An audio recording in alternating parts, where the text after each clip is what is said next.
All right, you bastards. In my head, I actually thought, say all right, you bastards, and then spin on your chair. See what it does. See what the NLP does. See, it's like the look at me hand, and go sleep. It's a bit of interruptus peculius. He used to rule the Greek island of Spaskos. Let me put the fan on. Hang on. Computer, send me to fan. Computer, return me to master control central. Burp, excuse me. Burp, first burp of the year. If Horus is here, he'll be happy. Right. Yeah, sorry about the burp. I've still got it. I'll put it over there. Did the fan start? The fan started. Right, hang on. I promised someone the link. He might want to pop in, but it's a long shot. Got some announcements to make. Oh, yeah. Got some channel announcements. Always exciting. Always a letdown. Channel announcements. I've got some announcements to make. Do you remember when I said I was going to redo my stream with a co-host? With Mumford as my co-host. What a mess I was in then. Fucking hell.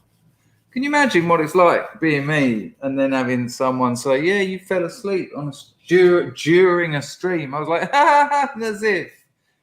20 people sent me the video. The boom. But 150 people never come back after that. What a terrible shame. I mean, I never pretend to be perfect. I've never pretended to be NA clean. I do dabble occasionally. I even have a bit of alcohol occasionally. Not tonight, though. Clean as a... Anyway, where are we? Get thee to the scrubbery.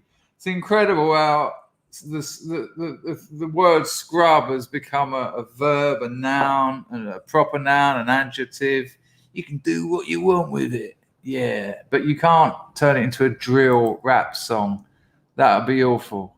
No, and this is the weird thing, Moslab. I don't remember it. And while there's a few laughs to be had there, and you know, there is, because it's human failure and people falling over is funny, always has been. I was also driving my motorbike around during that period, you know, and that doesn't only put me at risk, does it? It puts my missus on the back of the scooter at risk. It puts other drivers and pedestrians at risk. It puts my business performance at risk, which, you know, there's other people that work very hard to make that business work, and it's been a fucking challenging year as well. So, yeah, quite a peculiar time. And what did I have to do? I've done what I always have to do. What can I change about it? What can't I change about it? What can I learn from it after I've accepted it? And boom, that's what happened. I'm going to turn the monitor brightness up. It's all the quality setup I've got here. Turn the monitor brightness up. You might be able to see me. Hang on. You can see me, but I get a bit blinded. There you go. That's a bit better, isn't it? Let me get a bit of colour in my cheeks. By the way, that if you can see that, that's my knee. It's not like a weird floating tit. I mean, there's nothing wrong with a floating tit. We've all seen them. There you are. Come back from a night out, you know, you're a little bit jangled. There you are, just sitting there. And then that boob. You know, we've all seen it, right? It's not just me who's seen a large, you know...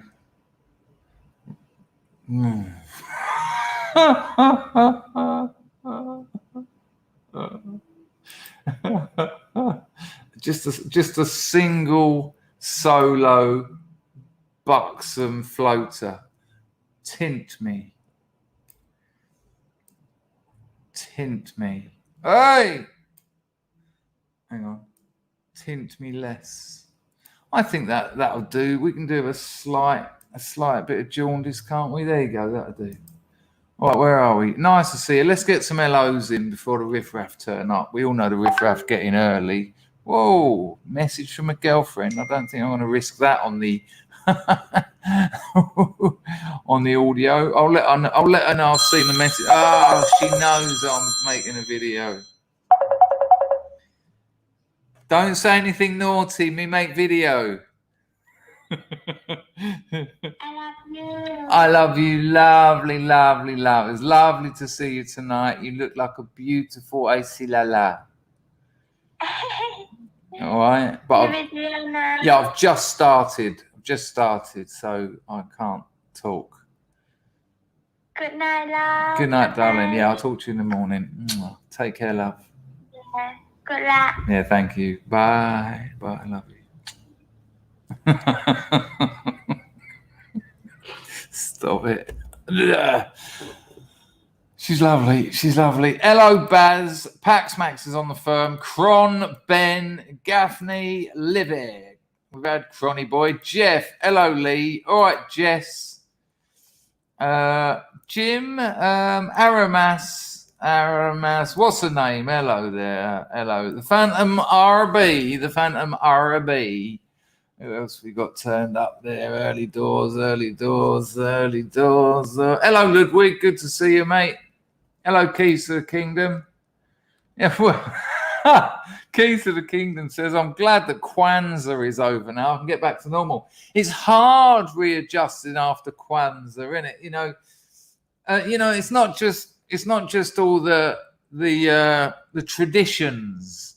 It's not all those traditions that go back centuries that, bring you together as a people, it's that nostalgia for when you were young and, it was Kwanzaa and you thought, and everyone at school was like, what are you doing for Kwanzaa? And your nan had come over, there'd be like a rain dance in the garden and everyone would unwrap their spears and things.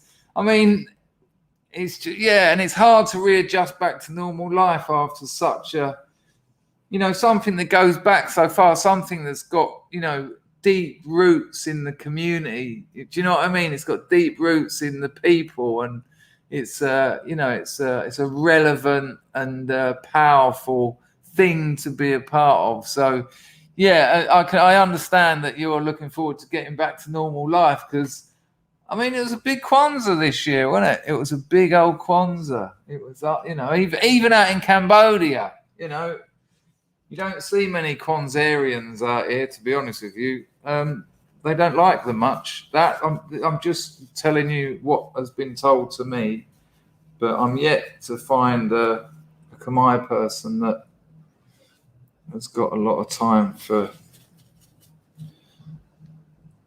certain groups. But that maybe that's their mistake. Maybe that's their fault. I've got to be careful, haven't I? Sorry, people. It's the old endless clean of glasses. Because if you've got that one little bit that's refusing to budge, which then turns into one little bit that turns to a smudge, and then you look through it and all you can get, and you've got a budge. I'm no drill rapper. Thank you for this. Nice one, Keith of Kingdom. Hello, Paul. How are you, mate? Nice to see you. Rags! Hoitza! Nice to see you, Rags. Pags is there. Snakey. Have you been taking ease? Or just the one? See what I did? You can use that. Of course you can. Hello, Martin. Good to see you. Hello, Shane. You're right. Some Vols is on the firm. Albert's in. Well, we could have arranged something in advance. Billy wants to know what sort of chair is it. I call it the concussion seat. It's just an office chair, it's just a standard office chair with a bit, it's got wheels on it and you can lean back and you can set it to concussion. And that's the one, if you don't counterbalance your legs, you fall over and you have 4 months of migraines and you can't read properly anymore. So I've got to get a new one soon. Now, the wheels pick up so much dirt that they're, for freaking sake. I've just got to get rid of that. This is what you're coming for, right?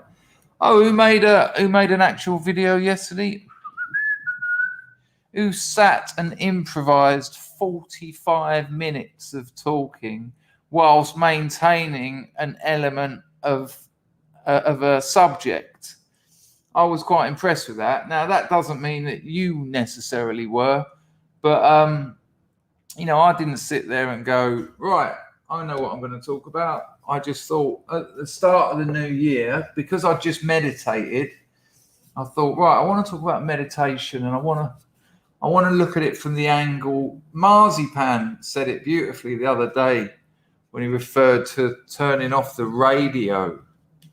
I think he said turning off the radio in your mind. And so I just thought, well, let's just talk about being and turning off that radio, and how that information got in there, how it remains in there, and how you can do something about it, how you can get a bit of peace from it.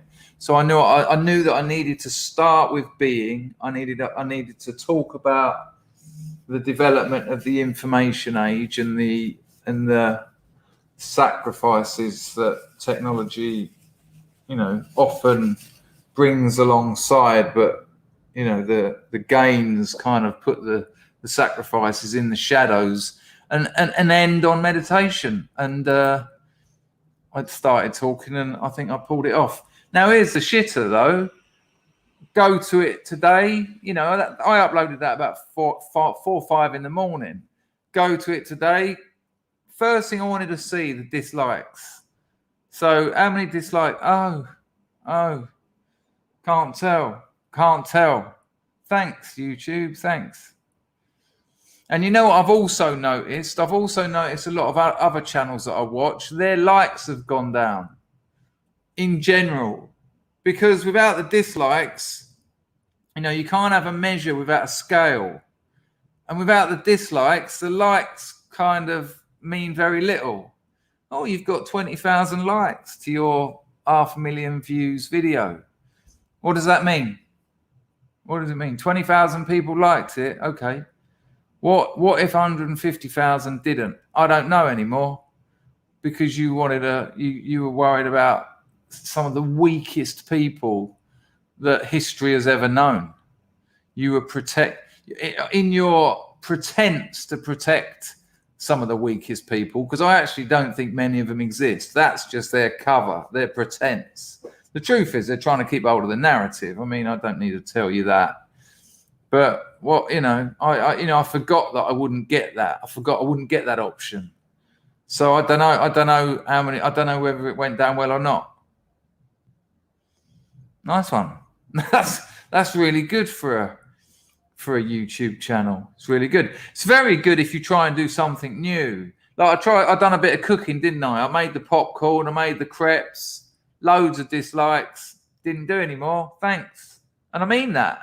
We don't, as a group, some of you liked it, but the majority of you didn't. So I thought, well, my time's probably spent better elsewhere. But when you want to try out new stuff, like, it's been a long time since I've done one of them rambles where I've just sort of spoken. I didn't even put an intro, no outro, subscribe, here, a little bit of music. No, just start, talk, stop. Thanks, YouTube. And here's the thing. I should be able to choose. And I did, because I thought maybe this is optional. And I've gone into my back end. Most delightful. And would you like to show likes and dislikes? I thought, brilliant. Yes, I would. Still can't see them. You don't actually get that choice. Shocking. I watched a Bismarck documentary the other day as well, actually, Matt. Interesting.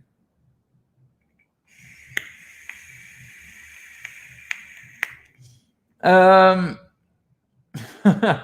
C's 48 hours off the drink. Good stuff. Hello, Moslab. Good to see you, mate.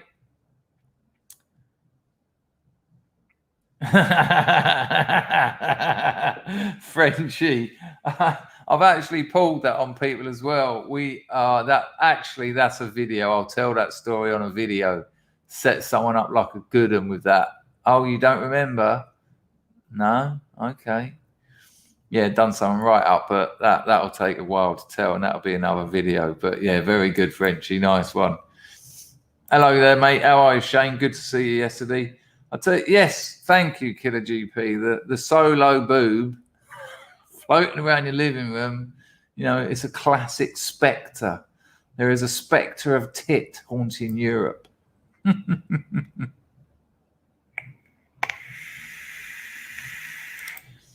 I can't remember what I said about tinting.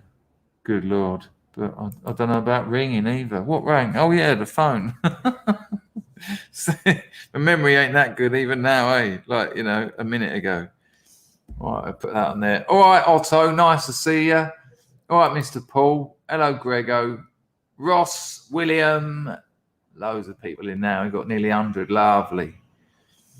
Oh, God, he's already out. She's always checking up on me. It's kind of nice. If I say to her, love, you call me too many times, and then she won't call me all day. And of course, I ring her. She's like, oh, I thought you didn't want to talk to me. As soon as I'm not hearing from her, I'm all over her. Hello, Deadbeat Chess. Good to see you, son. Hello, Jeffrey Russell. Happy New Year to you. Doc Shelley's on the firm. Liam's there. Lil Bullet's in there. Snaggletooth. Boom. Carl in Cumbria. Aristocracy on the firm. Absolutely lovely. Hello, Paul. Paul, anyone cancelled their New Year's gym membership yet? Which is how they make about 80% of their annual profits. People don't realise that the gym is a seasonal business. It really is, you know. 80-odd% I was quoted from the bloke that used to run the Soho gym I went to. 80%.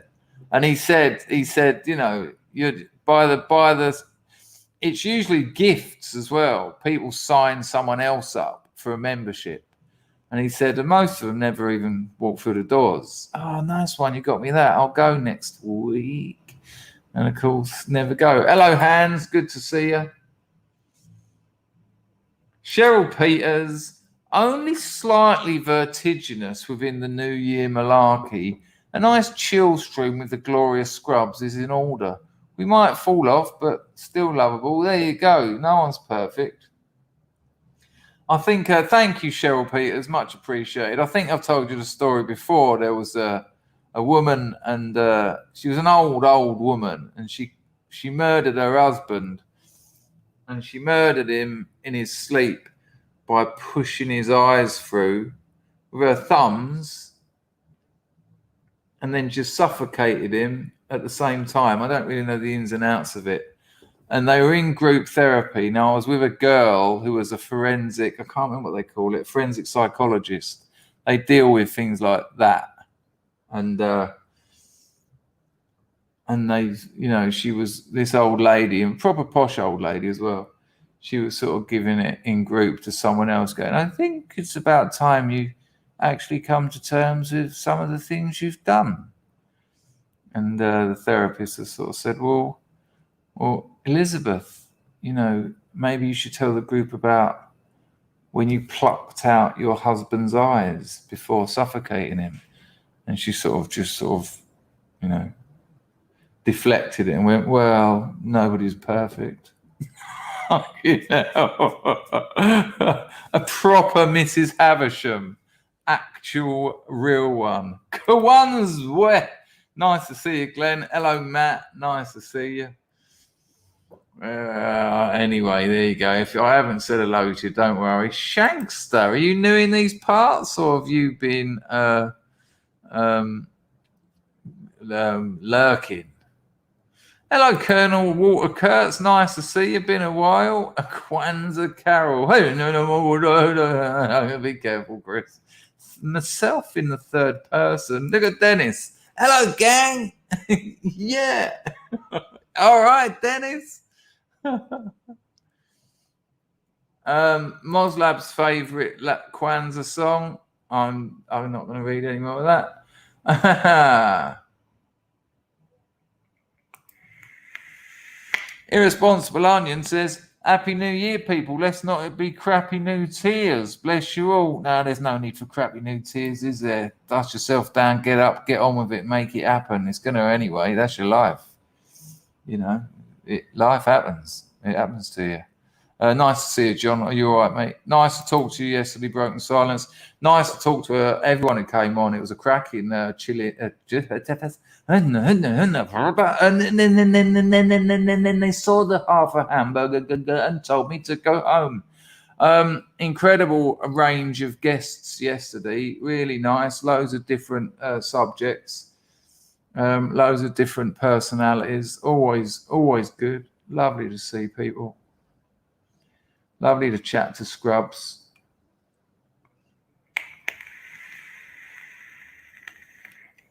Matthew tried to do some breathing to soothe him as I went to sleep. Well, the thing is, you can use that same concentrate on your breathing to sleep.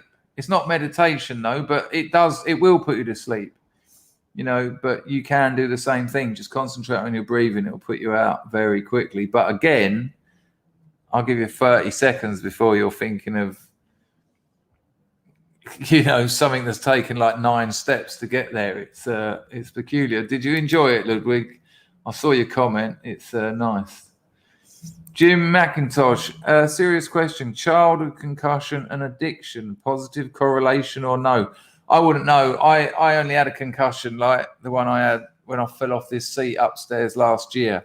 I've got no idea. I mean, I don't really believe in addiction anyway. I use the word because we know what it means, but I believe that it's a choice. I believe people use. I believe in, you know, some chemicals will cause you to have a physical dependency, which, when taken from your system, will put you into withdrawal. Benzodiazepines, alcohol, heroin are your classics. But an actual disease of addiction, I'm just not buying it. No. I just think it's a choice. People choose to take drugs. They choose to do it. It's often a bad decision, and they'll keep making it and get caught up in all sorts of traps. But it's just people making the decision. They're choosing it. If you're interested in that angle, we had him on the channel to talk about it. But read Jeffrey Sharla's book, Who's Just Survived Cancer, bless him. The geezer's been through hell and back. You know, this was a bloke who'd been writing, but we had him on the channel. Most of you will probably remember Jeffrey Sharla. We got him on. He spent his life ripping addiction to pieces and ripping psychiatry to pieces. You know, that's psychiatry, by the way, not psychology, not psychotherapy, psychiatry. The inventors of their own book, the DSM-5. It's just a book of fiction anyway. But he had back problems. I ended up having him on 100 milligrams of methadone. This is a bloke who wrote a book called Addiction is a Choice, and people used to say to him, yeah, but you don't know what it's like. Well, he got himself off 100 milligrams of methadone, which takes some doing, and he was about 60 odd when he done it. Fucking hell. Absolute Chad. And then he went and got himself, I think it was leukemia, went through all the chemo and all that, and he's come out the other end and he's firing on all cylinders. We talk on email frequently. I'm going to get him back on to talk about psychiatry and their grotty little world of lies. Hello, Flammadiddler. Nice to see you. Pags reckons you've just got to pick up the right station. He's here, John. John's here. Nice one, Shane. Machano Caprasciatuti. Let's get that. Hang on, have I even? Yeah. Let's get that Doors of Griftation open, shall we? Boom, boom, boom, boom, boom. I've got a few. This ain't going to be a long stream, so get the grift in now. Send us all your Christmas money. Let's get that Doors of Griftation open, shall we? Shush, Dangerfield. Oh, myself in the third person again. But it's already 1:15 in the morning, and I want to get some work on my novel. So maybe I've done 24 minutes, probably another hour. Then it'll be 1:45. Probably another hour, I reckon, that we can do. But thank you, Shane. Machano Caprasciatuti. Let me get this sorted out.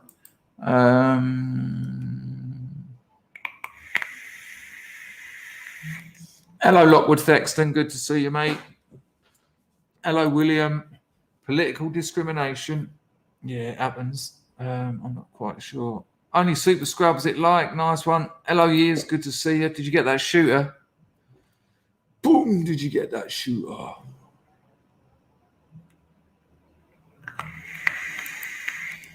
Great call from Flamadidler. Instead of negative criticism, have some soma instead. Look at the likes only. It so is. It so is digital soma.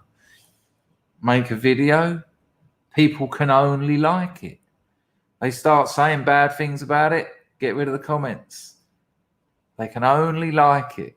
Everything's good everything's great in Utopia. Dirty bastards. The transparency of it all, I love it.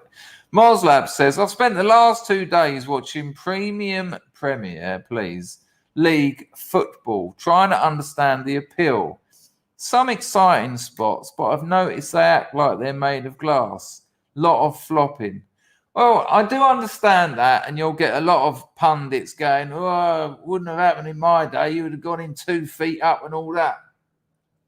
But it's only when you actually play football with a 6 foot. I mean, the average height of there are some smaller great footballers, obviously, but a defender is going to be about 6'4".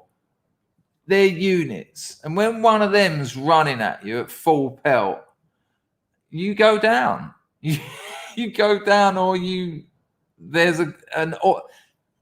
it looks a lot different to what it is to play. I'm not here defending footballers, and there is a lot of diving in the modern game without a doubt.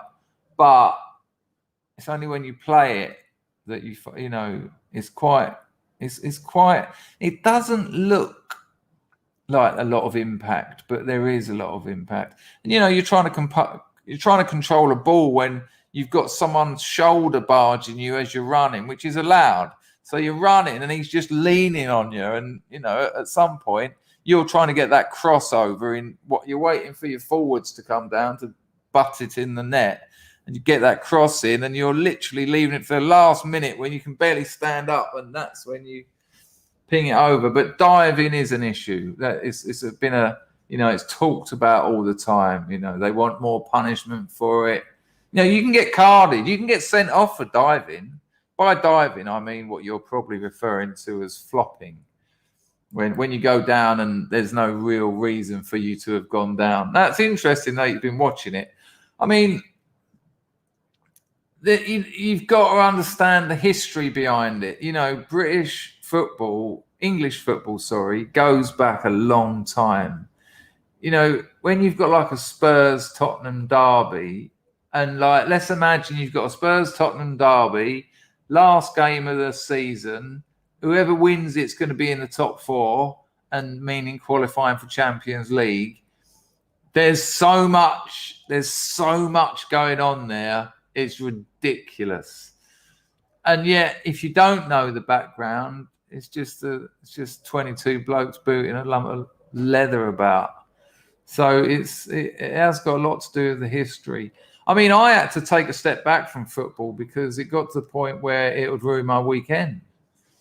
I mean, give me a 1 in the chat if you are or have been a football supporter and know what I mean when you go to that kickoff at midday or 3 o'clock kickoff and you lose, and that's your weekend fucked. The rest of Saturday and Sunday are just written off because you've just lost against someone you should have easily beaten. And you lost against some stupid little things. Could have been Mike Dean hating Arsenal, and I had to actually take a step back because I can't be affording that.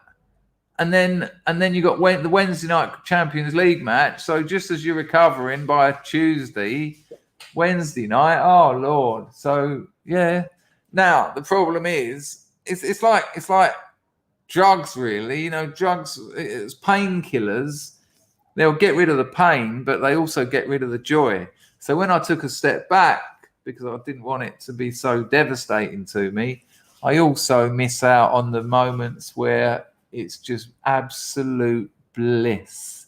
I'm thinking when Thierry Henry came back, I think we were playing Leeds in the... is Glenn Gooner in the chat? Did Henry come back for a couple of games? And we were playing Leeds in the FA Cup quarter-final, maybe. And he only went and scored, Thierry Henry. It was like, whoa. I was there live. It was just like, what the fuck has just happened? Deadbeat Chess. Why not use the browser extension that you shared? I used it. Loved the vid. It has 1 dislike. I don't know what you mean. I don't know what you're talking about. Are you talking about the browser extension that lets you dislike YouTube videos? Maybe that's what you're talking about. Confirm that, can you, please? You don't have to do a super chat, obviously. I'll keep an eye out in the chat. Yeah, I might do that. I might do it. The reason I heard that it only worked for videos that had previously had likes or dislikes, which meant it didn't have any, it had no function in the present. Right, let's get these doors of griftation open nice and quickly. Thank you, Deadbeat Chess, for the donation, though. Flammadiddler says that. I can't read it out. If you're on audio only, basically, his whole family visited the doctor, if you know what I mean. And they've all got the hoof. One of them, Flammadiddler, he didn't go to see the doctor, and he's the only one who ain't got it. I mean, trust the science, people. I'm just an entertainment channel. What are you going to do, eh? Nice one, Flammady. Flammady, eh? You won't like that. Hello, Charlie. Good to see you, son.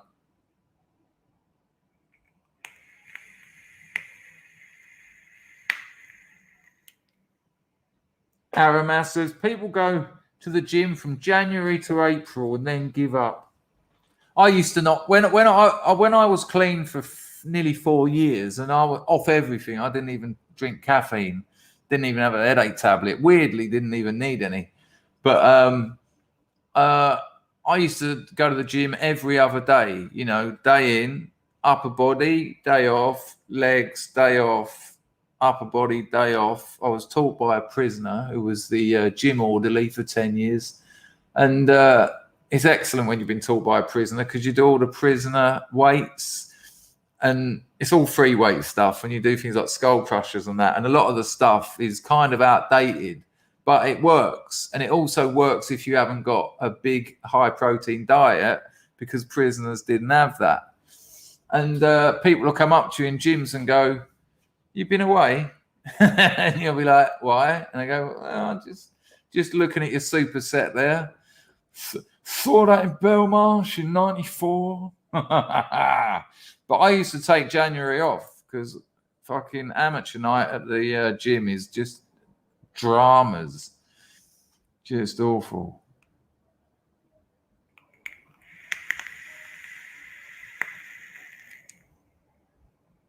All right, VC, good to see you. The offside rule. I mean, it's a weird one. It's a bit like Russell's paradox. Once you get it, it's a piece of piss, but trying to explain it to people is a little bit difficult. But the way I explain the offside rule to people is not tell. Imagine you didn't have the offside rule. What football would be like it is at school. Everyone hanging around the goal, and you just hoof it down there. And then everyone runs back to the other goal, and the goalie hoofs it down there. That's why you have the offside rule. Hello, Mega Essex boy. Happy New Year to all. I'm awake early enough to catch such a wunderbar stream. I thought you said wonderbra. I didn't think you said that, or I would have said that. But there you go. Nice to see you, mate. Happy New Year to you and yours. Vincent Griffin's on the firm. Right, let's get this grift out of the way I keep talking about. Right, here's how you can support the channel with a few quid. You can become a member of the stream. Top link in the description. We do private streams for those people. There's free strata. If you join the top one, you can see them all. I know the heroes ones have still got to get done. I promise you I will. It's been heavy times. Join the middle one. You can see the bottom two. Join the bottom one, just that one. But the bottom one's like £1 a month. Then it's like £4 a month, then 7. Super chat, $sign at the bottom of the YouTube chat there. If you want to donate and not give YouTube a penny, and I'll still put it on the screen using my internet skills, you can use entropy, which I will now pin up into the chat and put it at the top of the YouTube chat like this. So if someone can confirm, I think you'll find the entropy link is sitting up there nicely. Yeah. And there's also SUBSTACK, which is like Patreon, but you can say things, not like Patreon where they ban you for saying things they don't like. Thanks, you lot. And thank you to my half a dozen SUBSTACK people. As I always say, they get no glory. And there's a couple of them that have been doing it for like 4 years. You know, that adds up. LOLC350, nice to see you, mate.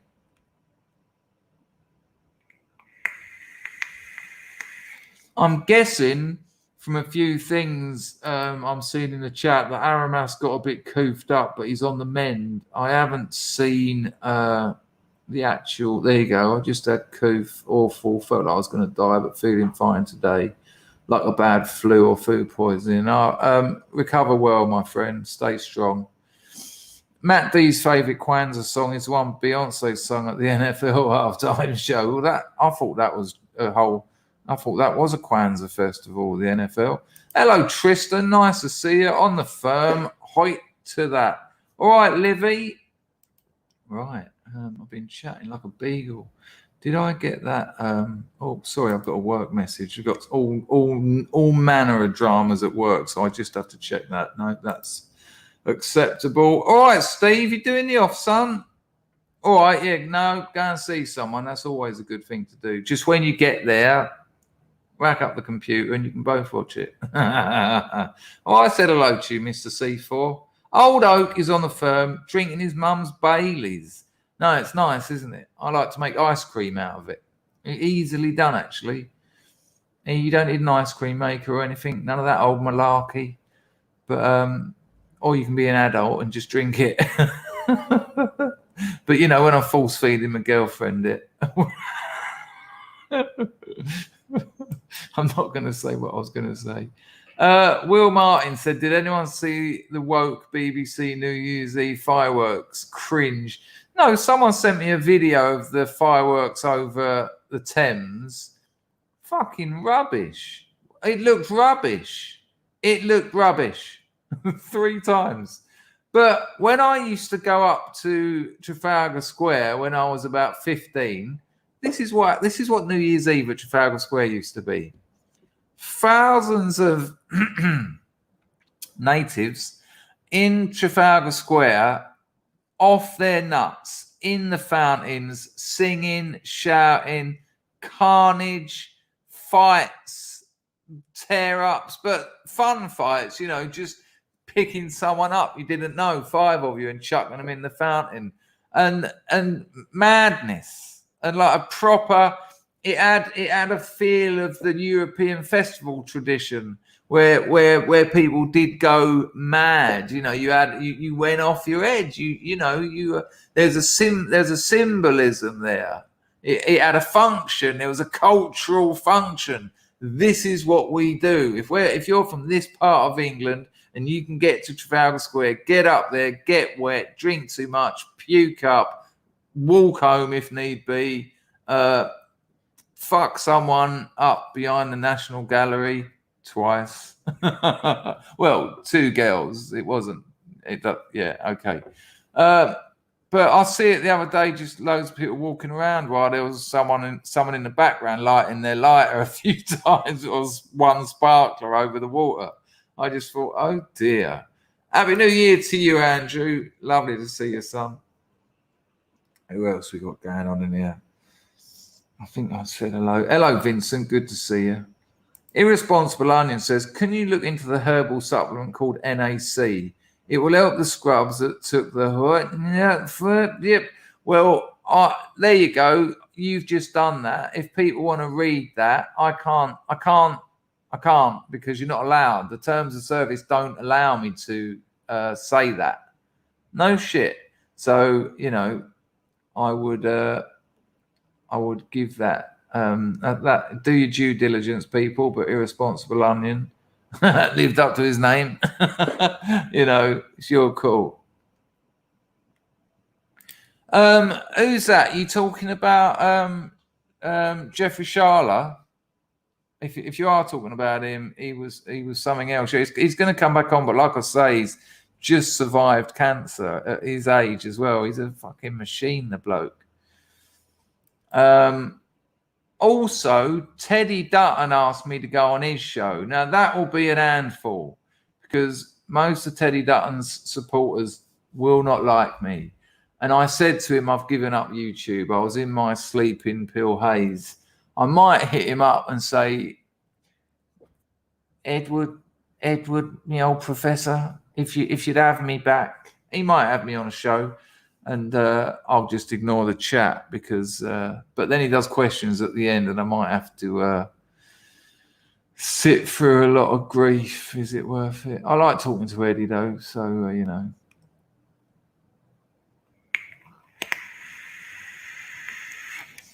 Cheryl Peters says, some people just can't accept that people want to get high, period. Call it addiction, whatever. Figuring out how to manage it without being completely straight is the challenge.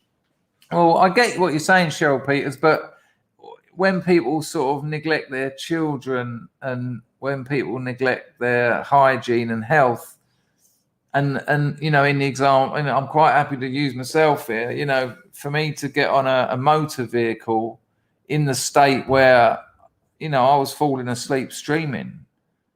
Why am I not going to fall asleep on a motorbike and put other people's lives at risk? So you might, you know, I understand what you're saying, but the problem is, you know, you've got responsibilities in the world, and you know, and you know, people have always got high, or every human group ever studied in history and geography have had their drugs, you know, have had their ways of getting high.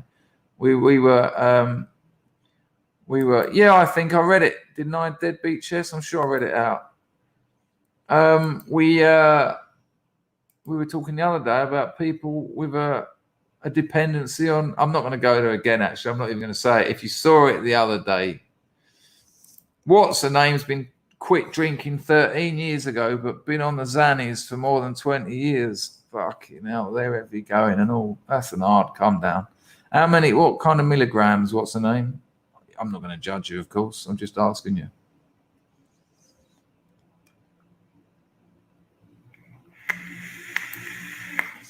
Addiction fits into the definition of a disease under the medical definition of dis-ease. The amount of times I've ripped the fuck out of people saying dis-ease.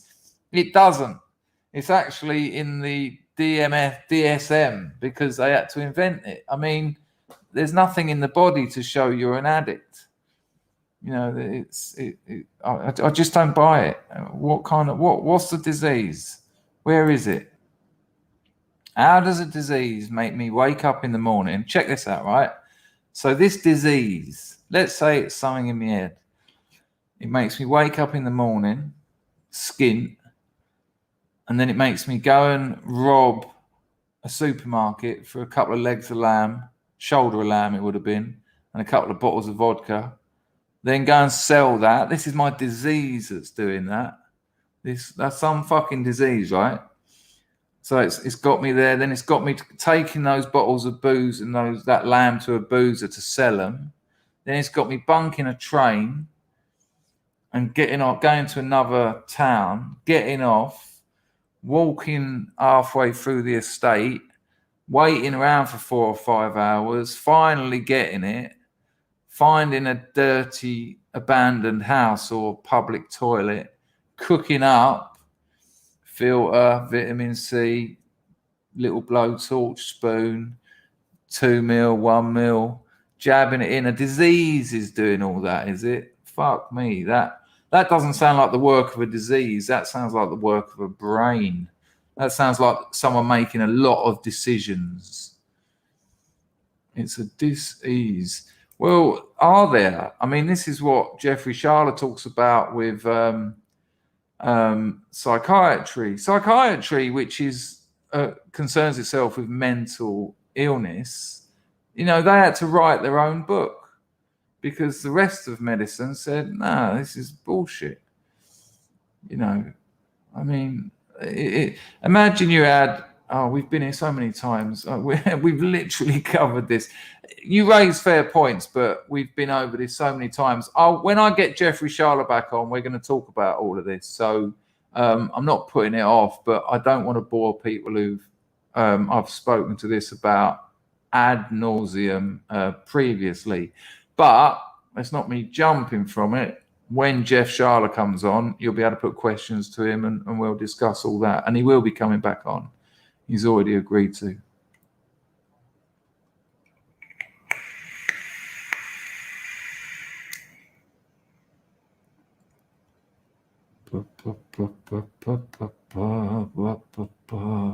Right, this is something I want to say while there's 120 of you in here, right? Hang on, I don't think I've found Jeremy Cush has donated. Lil Bullet dropped 2. Spurs and Tottenham are the same. Yeah.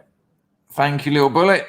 Foot Golf says, as a Swans fan, the roller coaster is the norm. We've gone from fourth flight, top flight. We've gone from fourth flight to top flight in 5 seasons, twice in my lifetime. Yeah, but I've seen what it's done to you. I see what it done to you when we were out in Barcelona. It just done me in. It was doing me in too much. And also, my 10 years of an Arsenal season ticket was probably the worst 10 years Arsenal have performed in the last 40. Yeah. Now, I don't think you should win all the time, but, you know. All right, Tim, nice to see you. He's cried over football. Well, yeah, likewise, many a time. Yeah, nice one, Deadbeat. Yeah, we read that out. Yeah, there you go. It was Leeds in the cup. The roof almost came up. It was ridiculous, wasn't it? You know, I mean, even Wenger playing him was ridiculous. It was like, are you sure? You're going to have to leave someone else. And it was only a, FA Cup or whatever they call it now, the Caprano Caciucci Cup. But to actually score, I can remember, because it was a cup match, I didn't have a regular seat. I used to have, my seat was on the centre line, 5 rows behind the cameras. Perfect. But because it was an FA Cup match, I was stuck up somewhere else.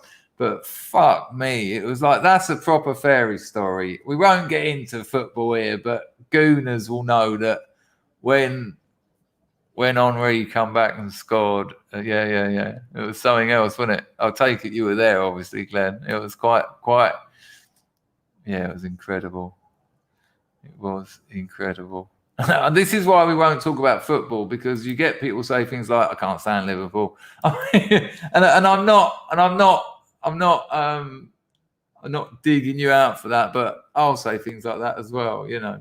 I mean, the Swans are my secret second team because I got such good responses from doing some stand-up in Swansea. But no worries, Deadbeat. Well, there you go. You've passed that on. Now, where's Jeffy Boys? Because I've just seen it in Entropy. Jeremy Cush.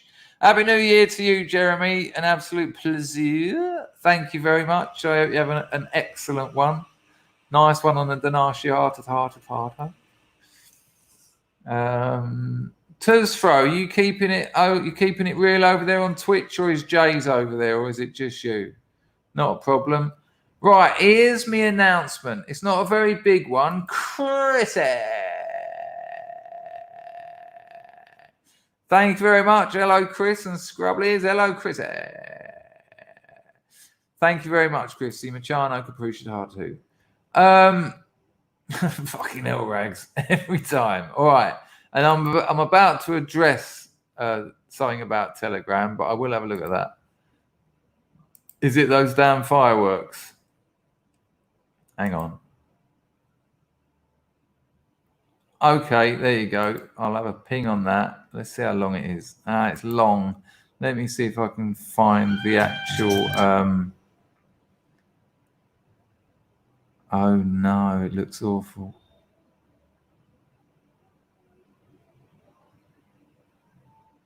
There's just too much of it, though, Rags, for me to sort of show. I'll find a what I'll do is thanks for the link. I'll get the OBS out and I'll chop it up so we can just see the highlights because I can't sit through 7 minutes of that.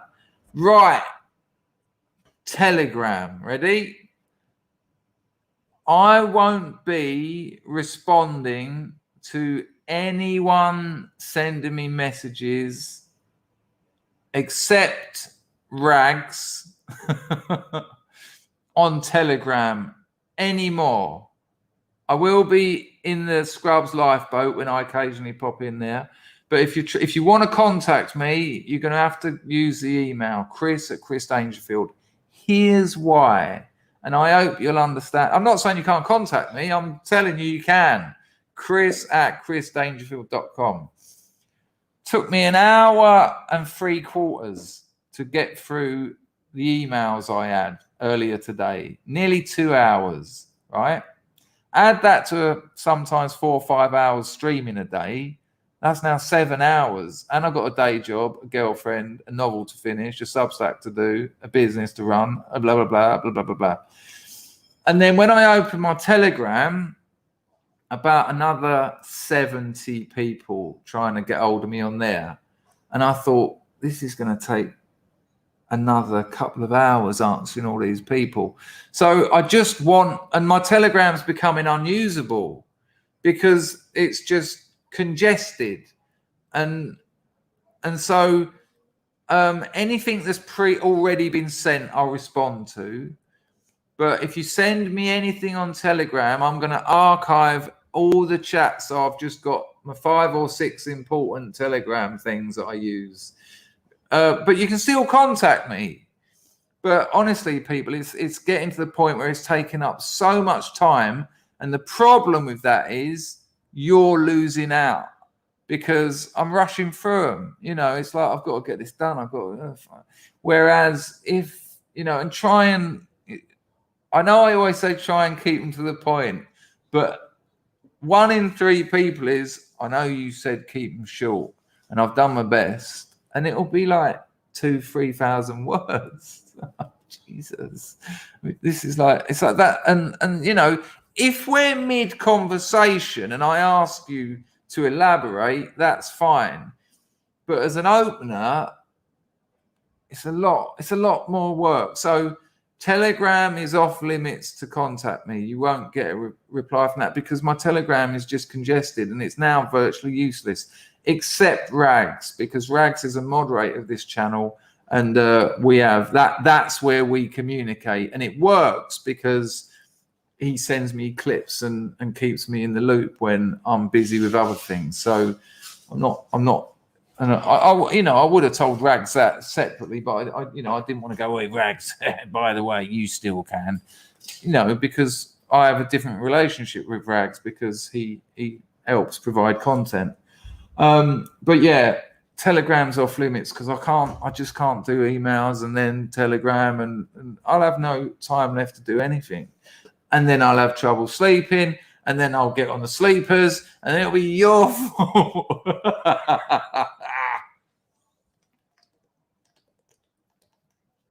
But if you want to contact me, chris@chrisdangerfield.com, no problem. Now, I also want to point out, because I know you're a paranoid bunch, I think almost everyone who chatted yesterday said, I'm sure I'm boring everyone. No one did. But no one has done anything on Telegram to make me no individual has made me make that decision. So if you sent me something on Telegram recently, don't think that you made me think, oh, no more. I'm just trying to streamline my ability to maintain this community. So it's Chris Dangerfield. Telegram's no good. That's all right to say, isn't it? I think I'm not telling you can't contact me. Just let's keep me in one place so I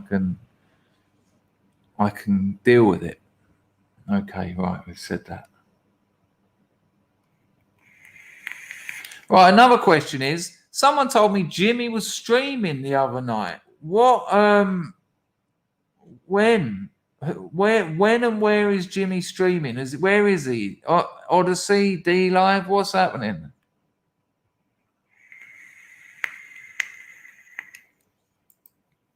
I've gone from 4 grams to 2 a day. What? 1 milligrams a day. So you're on 2 milligrams of Xanax a day. Walk in the park. Sex addicts, it's a choice. It's a choice. They're doing what drug users do. They're doing what bulimics do. They're doing what self-harmers do. They're doing what junkies do. They're doing what alcoholics do. They're not feeling at peace within themselves. So they're medicating. They're medicating with endorphin, dopamine hits. They're distracting themselves from their regular life. The interesting thing about so-called sex addicts is they spend about 80% of their time finding the right prostitute or finding the right bit of porn. The actual sexual part is a very minimal part because it's all about, if you're a sex addict, you can go and find a prostitute in like 10 minutes and have sex with her. But that's going to get costly because you'll be doing it all day. So they sit around on a computer looking at things all day and making notes and getting right into it. They're just distracting themselves from the actual conditions of their existence by choice. They're choosing to. They haven't got a disease. I mean, what's the difference? What possible disease difference could you have from a sex addict from a heroin addict or an alcoholic? Oh, it's all the same disease, but this disease prefers sex, and this disease prefers self-harming, and this version of this variant, the Omicron of addiction, prefers opiates. It's like, really, is any of this making any sense at all? It's just it's a choice. People choose to do these things.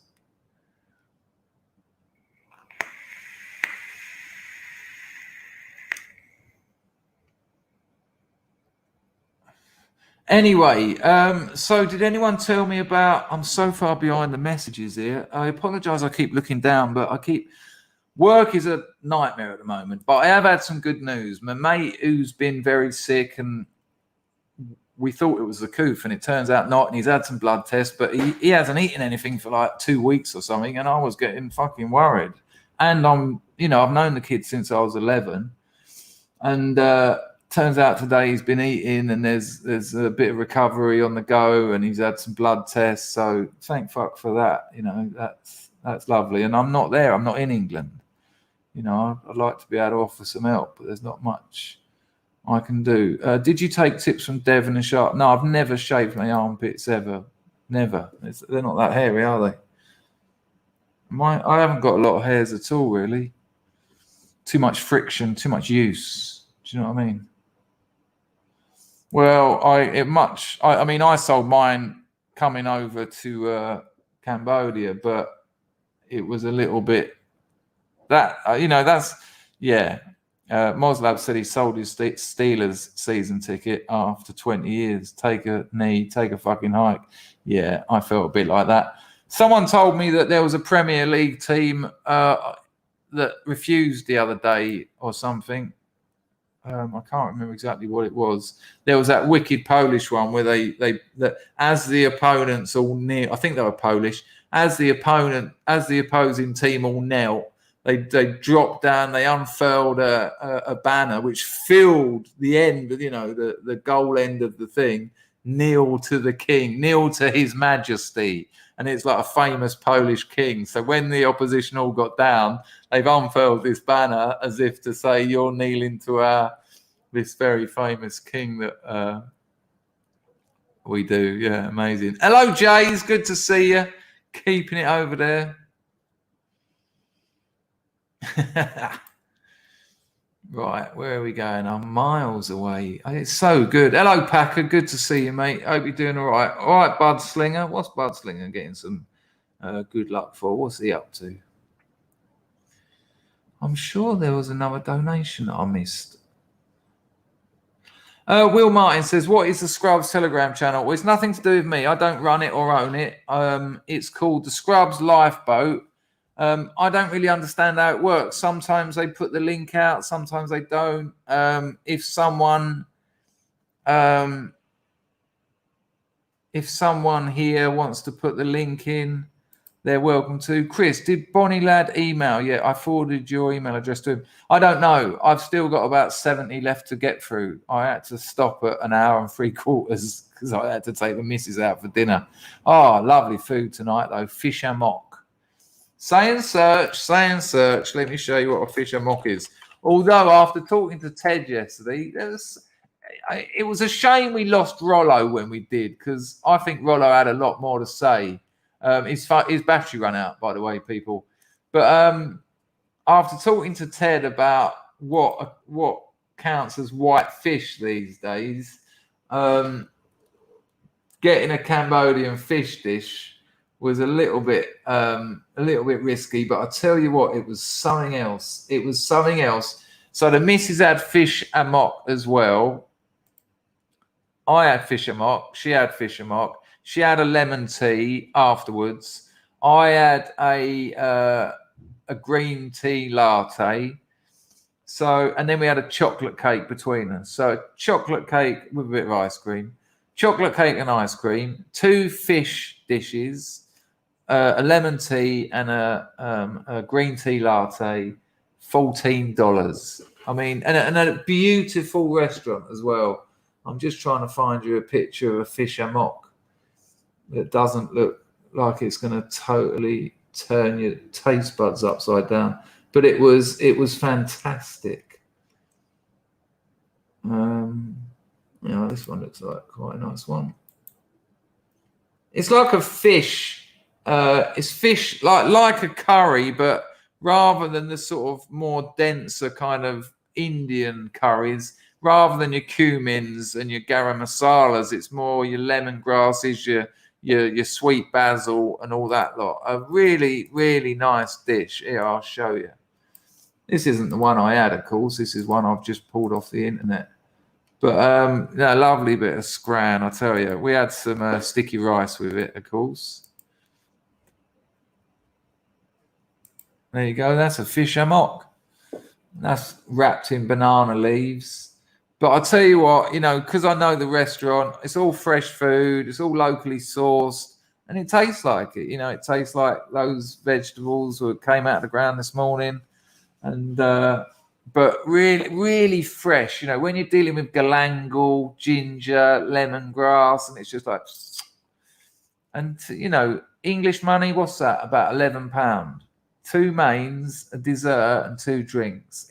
And the restaurant's nice as well. You're not sitting on milk crates outside, outside somewhere. Nice restaurant, nice staff. Yeah, good stuff. And so lovely now. My missus is living in Phnom Penh. I just, out of the blue, said to her, would you like to go out for dinner tonight, my dear? And she was like, oh, yes. So I went round there. We walked to the restaurant from her house, and it was, it was good stuff. Really good stuff.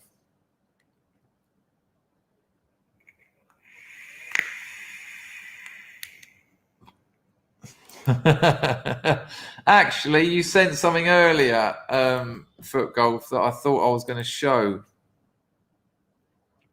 Am I actually going to get away with showing that? That link, a couple of things here. Richard sent me this earlier, saying show.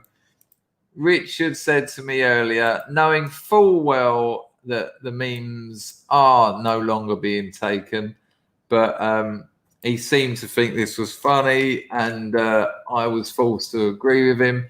Lord, someone might know where it comes from. It looks like something like some football hooligan film or something. I don't know. But I'm sure you'll appreciate the joke. He said to this one here, thank you, Richard, for that donation. He said, Irresponsible Onion says, just fuck off. What's going on? Why? Who? What? Who and why? Peculiar thing to say, just out of the blue. Are you all right, son? I was going to message, though. Just fuck off. Okay. Well, you're treading a fine line there, my friend. So Richard sent this. Check it out. But remember what the question was. Are you still accepting memes?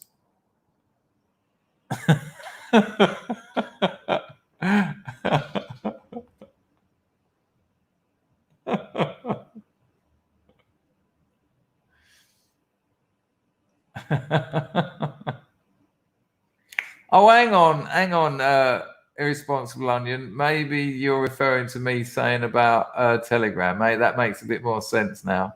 Hello, Scott's Armour. Good to see you. Yeah, man. It's we're having a nice time. I've already gone over, and I haven't even shown any of the things I was gonna show. But that made me laugh. That made me giggle. Yeah, there's a few giggles in the chat as well. That's good. Good stuff. And he also has just sent me this gift. Now, this is going to get me in trouble, Richard. Not with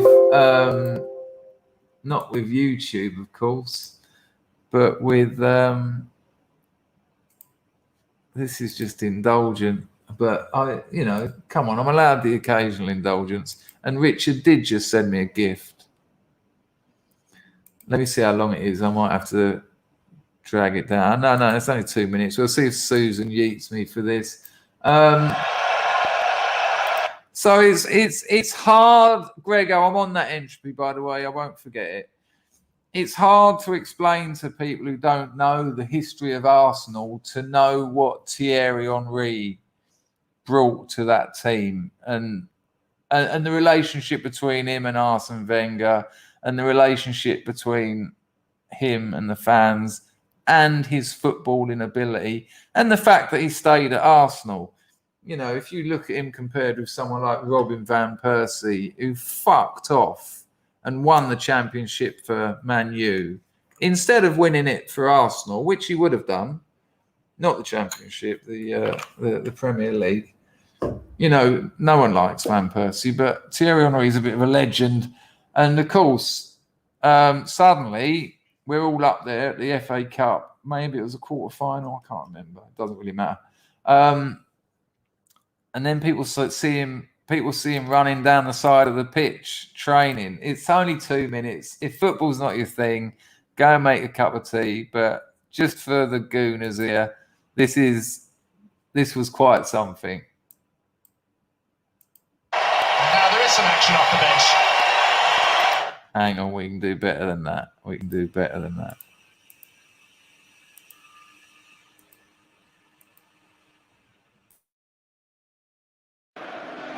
Of the sentiment of Thierry Henry. Years ago, he wanted number 12 as his shirt number, but it was already taken by one Christopher Ray. He's got his wish. Crescendo of noise around the Emirates in anticipation. Pace, perhaps a little less lethal.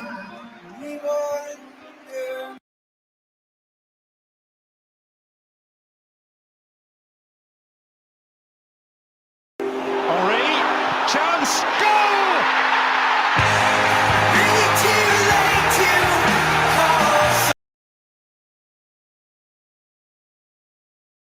It's bringing a tear to my eye. That is good Lord. It was something else. And I'll tell you what, Arsenal so needed that boost then. It was a dreadful time. Anyway, there you go. Sorry, people. Nice one, Richard, for sending me that. Yeah, it was good times. Right, let's have a look at a little bit of clippage. Where are we going? I haven't missed any others. I might have to have a wee break. Sorry, people. I have to. That's an early wee break, isn't it?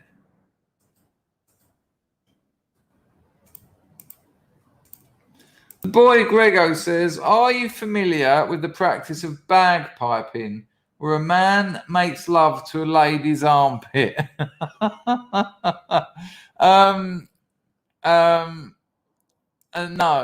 No, I'm not. And if you've got that far, it's all gone wrong. Something has gone very, very wrong. Lizzie, you're a gooner. Did you remember it, dear? Good Lord. Oh, you're fucking joking. Really? Really, Sam? Sam, you're not Sam Sammer. You're not Sam P.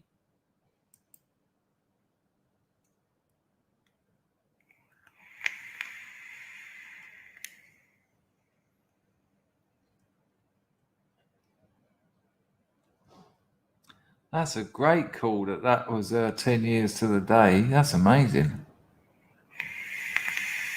Well, of course. I mean, you know, good Lord, Dennisburg camp, incredible. The glory days. Right, I'm having a wee. Talk amongst yourselves. I'll make it quick.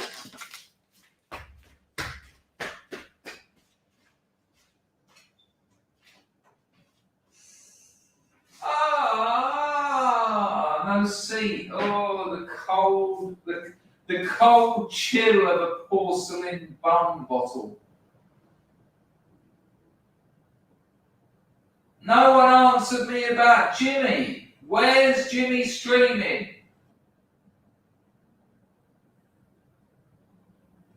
Or did he not manage to learn how to do it?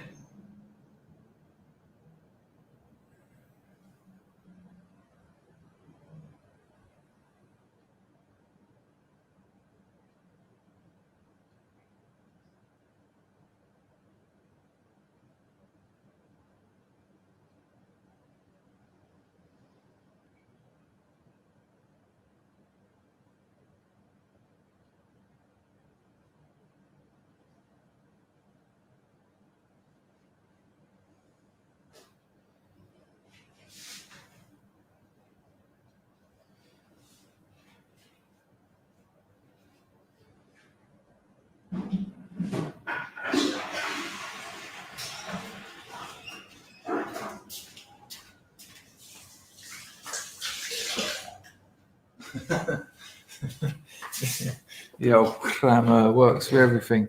Now listen, I was just thinking then whilst on the piss. So thank you, Grego, for that donation, and no bagpipe in here.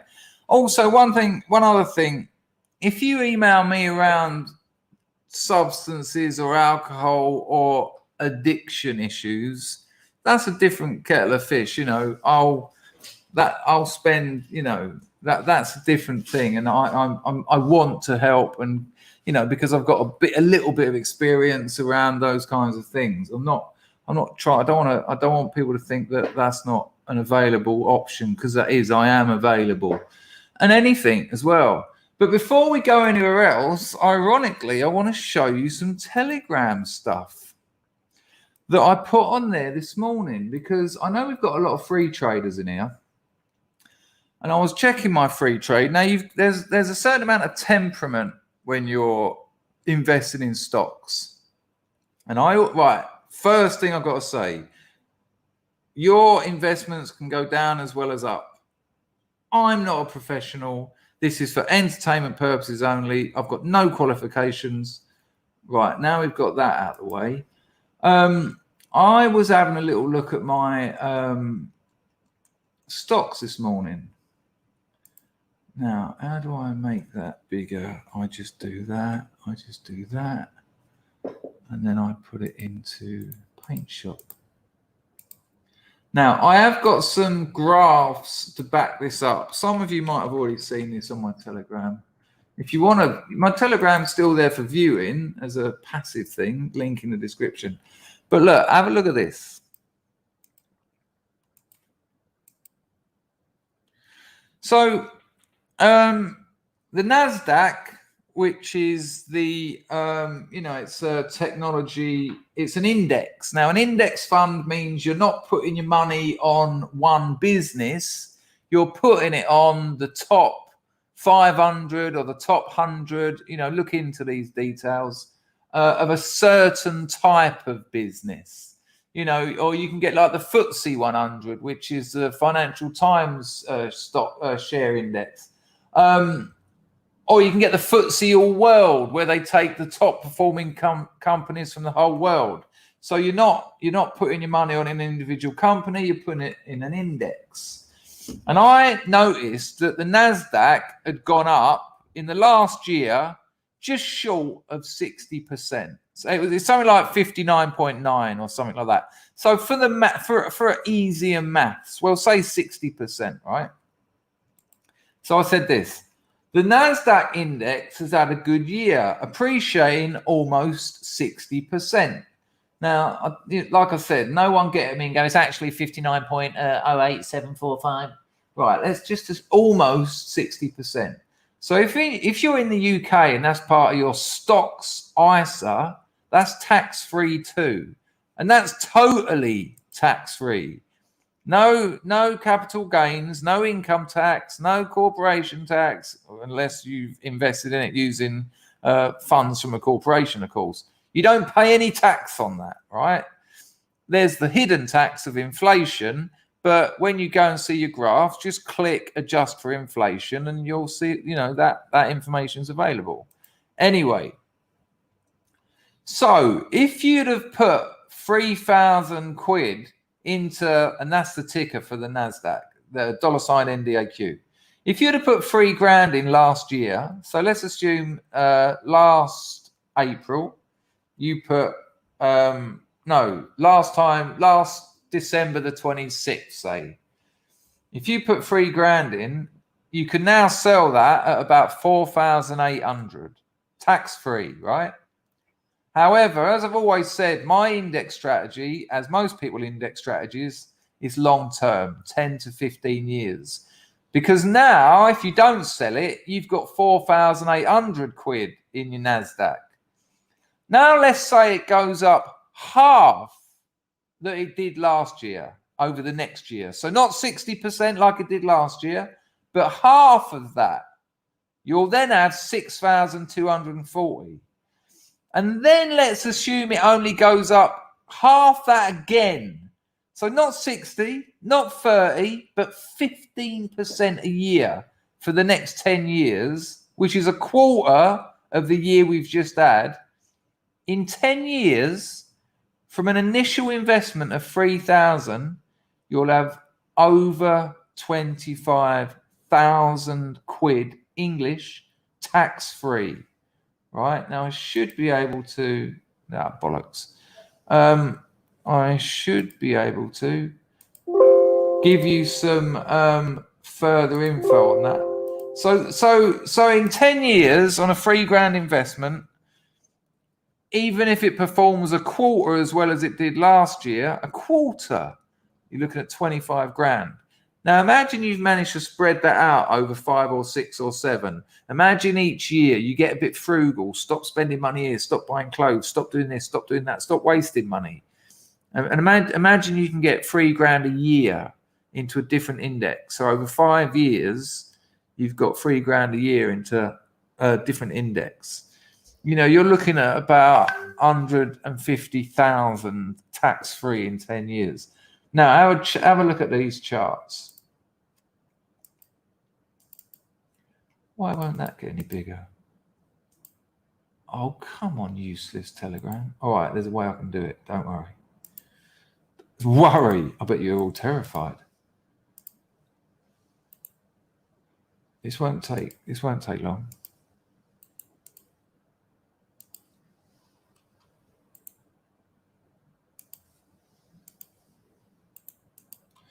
Right, okay, so imagine, work messages. Hello, Broken Silence. Lovely to talk to you yesterday, mate. Hello, Ian Mark. Nice to see you. Right, have a look at these.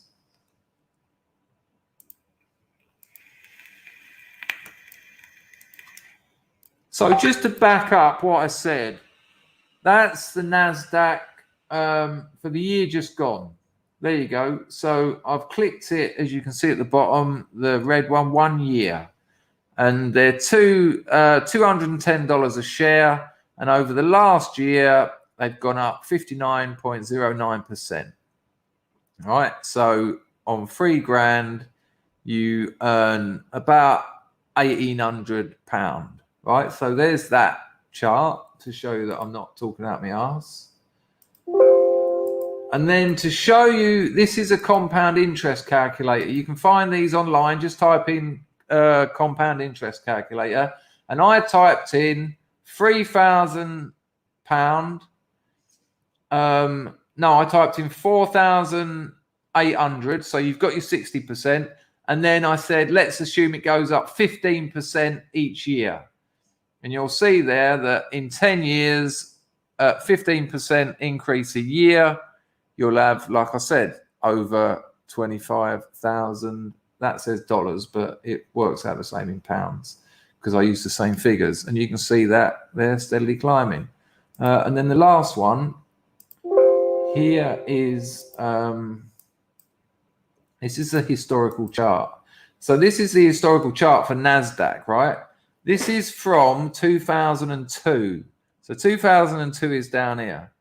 Now, even if you bought in the last 18 years, if you're holding for 10 years, 10, you cannot lose. There is nowhere on that chart where you can lose if you're holding for 10 years. Even if you buy at this spike in 2008 and you hold on to 2018, you've gained. You've gained. So even with the crashes, all the hassle we had in the last 20 odd years, that's the last 20 years of the NASDAQ. These are interesting things. No, and Giles, I just said that. You don't need to subtract it. You can adjust for inflation. Most of these old charts, when you look at historical charts, there's often a thing where you say adjust for inflation. And typically, they outperform inflation. I mean, 60% NASDAQ went up last year. What was inflation last year? It was nowhere near 60%, was it? So you see my point. And then I've dropped it down to 15%. You know, that I've quartered the last year's performance. So I think this stuff is very interesting, and you can look at these historical figures for all the indexes. You can go back since when they started. You can click adjust for inflation.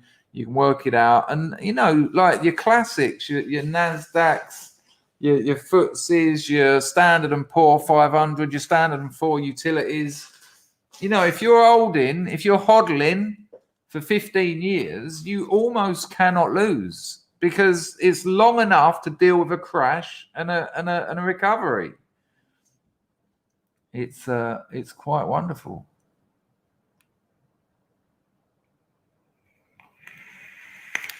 Lumi, this one. All the companies you're investing in are ruining your life with your own money. Do you own your house or do you rent it? Because either way, you're doing the same thing. This argument really grates with me. Or you're investing in stocks that that spend money in technology. What are you watching this stream on? A computer or an abacus? Did you build this computer yourself? Did you make it out of bamboo and fig leaves or something? Or did you buy it? Did you buy your smartphone? You know, when you write your novels and sell them on Amazon, which now counts for 50% of the US market, and when you sell your Biz Archives that you've been happily shilling on this channel, you realize you're giving 30% of that money to Jeff Bezos at Amazon. So, you know, let's get this into perspective a little bit. Unless you're living in a monastery, mate, and you're getting my streams somehow telepathically, you know, you're calling the kettle black, so to speak. It's a ridiculous suggestion.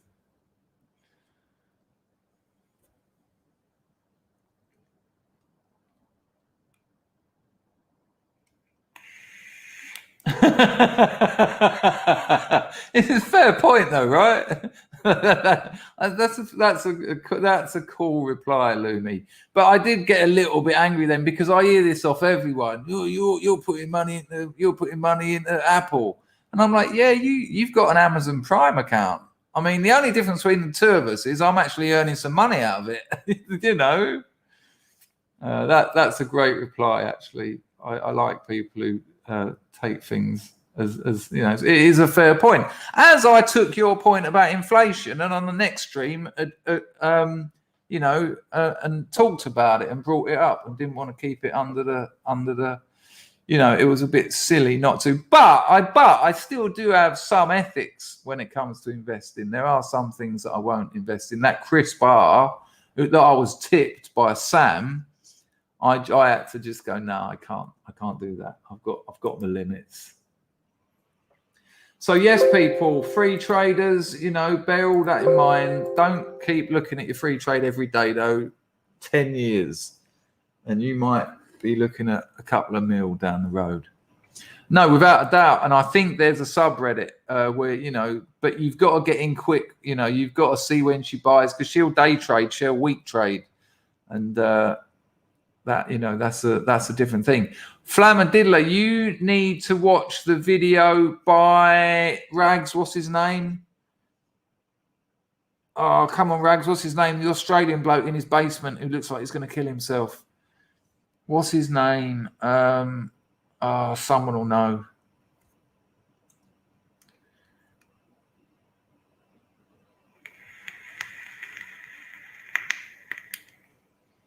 Aramas, I'm not a professional, but just stick to indexes.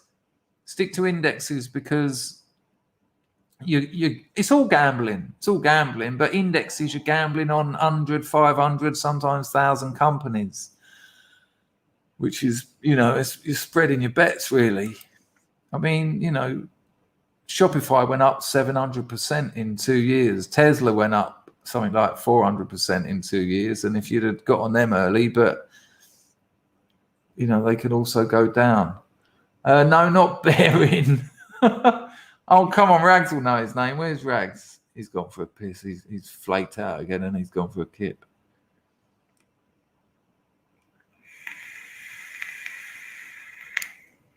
Someone must know his name. He's the American bloke, and he's always got his head tilted to the side. He's like, you might think that but he's got a great channel. We've watched him on here before, but he was talking about where all that BLM money is, and it's very interesting because it ain't in black communities. They've got, there you go, nice one, Pags, Wurzel Root.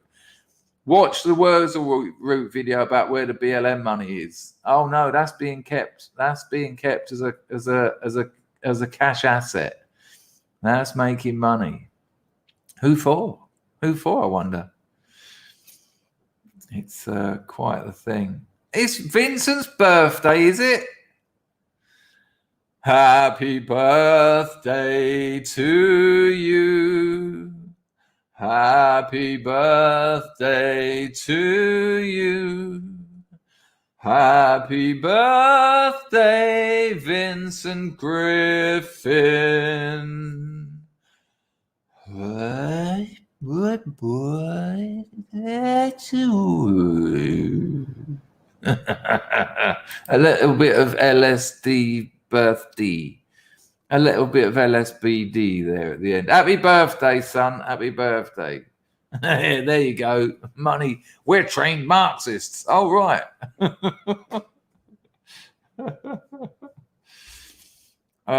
Lovely. Did I say Australia? Did I say Australia? I'm sure I said America. Maybe you heard You didn't need to put you tit on the end of it. Did I say Australia or America, people? Let's go with it. But anyone, anyway, consider free trade. If you're in the UK and if you can get on, you've got a stocks and shares ISA, no one tells you about it. Go into your bank and go, I've got 15 grand to invest. And they'll say, well, why don't you put it in your ISA? And we'll give you 0.4%. And you'll be like, what? You put that up against inflation. But nah, you know, they don't want working. I did say Australia. All right, you tit. I am not a tit. It's the floating tit, Ian. That's what I was talking about earlier. See, it's come back to haunt me. Why? It's haunted. Fuck me. Look at the time. I ain't getting this novel finished like this, am I? Right. Where am I going? What are we going to have a look at first? Right. If there's ever... Now, you lot people know what I think about hippies. And you lot people know what I think about hippies. And ecstasy in particular. I don't want a drug that makes you think you love everyone. That's an idiot's drug. I want a drug that... I don't want drugs. But check this out. I've got to put my cans in.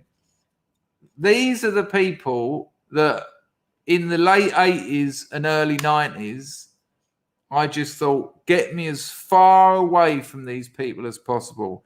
I despise them. I don't hate anyone, but a lot of you in the chat are about to go, oh, just fuck off. Nice one, Lee.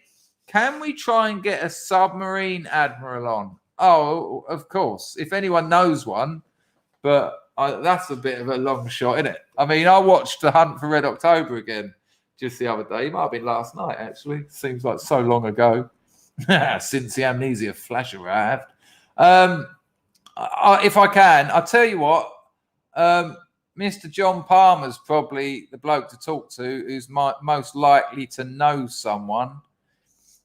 He's an ex-Navy, isn't he? I'll have a look. I mean, I wouldn't know, apart from John Palmer, I wouldn't know where to start. Mr. C says, to be fair, Danger is a narcissist. To be fair, how do you know? Tell me what a narcissist is. And I will check Wikipedia to see whether you've cut and pasted it. Right, so let me just make sure these cans are working. Bush, bomb, bush. All these hungover people with their anger and resentments finding a place to let them out. It's shocking. I hate you, bastard. I've seen that, JC. And we've got things to talk about, actually. I might be doing. We've got to talk about that, JC. Not dual citizen, but JC. I've clocked that. I'll watch this video and we'll get back there. Right, Lee. Thanks for that donation, people. I know, because I know a lot of you. You know, in the way we know ourselves in the glorious House of Scrubs, I reckon out of the 112 people here and the 7 or 2 now on Twitch, I reckon 90% of you are about to go, oh, fuck these people. Check this out. Ready? You're going to hate it. This is one of these things that I need to share with you because I can't stand these people. And I used to have to put up with these people because I was selling the fucking Jack and Jills back in the day and there was money to be made there. But good Lord, that's an hard way of earning. Let me know you've got audio. We'll have a little bit. Right, did you hear that? It was sort of like white noise.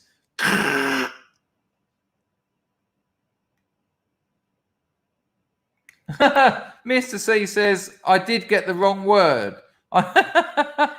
I meant someone that likes dark things and finds enjoyment in tea. Explains why you don't dig ecstasy. It's rubbish. No chance. It's funny you should say that. Audio okay. Right, here we go.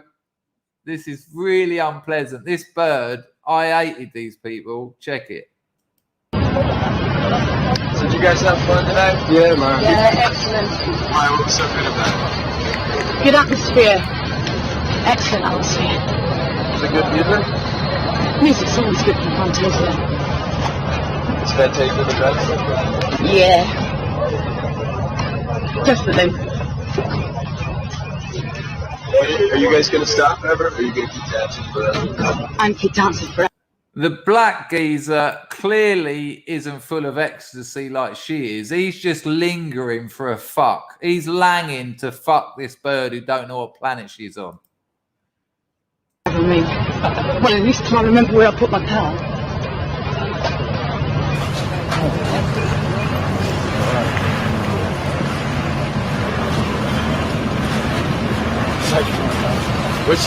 Did you see Norbert No Mates try and get in on the action and realised he didn't quite have the he didn't have the chops for it?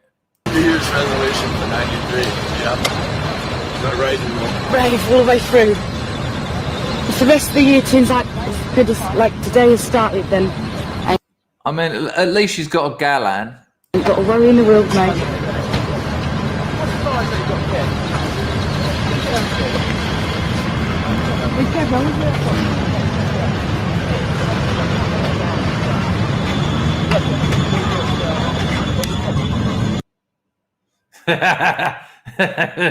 Go on, fuck off home. I got nothing to say to you except for, do you want any more? Go on, I'll do you 5 for a score. Oh, no. Worst drug ever. I mean, really, Matt, I'm serious. Worst drug ever, ecstasy. People just come up to me who I've never seen from Adam and start touching my face and going, I love you. Can you feel it? But can you feel it? I go, get your dirty hippie hands off me or I'll drop you where you stand, you cheeky cunt. I hated them. I fucking hated them. Oh, mate, want some Vicks? No, I fucking don't. I haven't got a cold. And since your hands have been around every fucking mouth in this joint, get out. And the music was fucking dreadful. Oh, no, it sounds great when you're on ease, though. Yeah, banging the table sounds great when you're on ease. Ecstasy. Got rid of football hooliganism. Great. Well done. Now, horrible drug. The problem with me and pills was I was a speed freak. So, it's an amphetamine, is it? Go on, I'll give it a go. Come up. Oh, everything's glistening. Oh, lovely. Not quite as good as acid, though. Yeah, but hang on. I'm barely charging. I'll have another one. Another one. 20 later. When does it start working? Horrible stuff. Fucking horrible. Each to their own, though. If you had a laugh back in the 90s, then, there you go, Billy. Competition is none. Alan, pills okay. I wasn't a fan of them, I wasn't a fan. It worked. They and that's all right. And if you liked them, you liked them. But, there's Soma. There's Soma from Brave New World. Got a shit job. The world around you collapsing. Family hates you. No prospects. Doesn't matter. Because come Friday, you can have a mouthful of pills and, life's great. Everyone loves everyone. Yeah. I'm going to be raving all summer. Yeah. Can't stop the love. Yeah. Can't stop the love. Yeah. Well, when I see you scraping shit off your hand on Monday morning, screaming at your husband to get the car out because you needed to get home and remember you had kids, it was some slightly different story.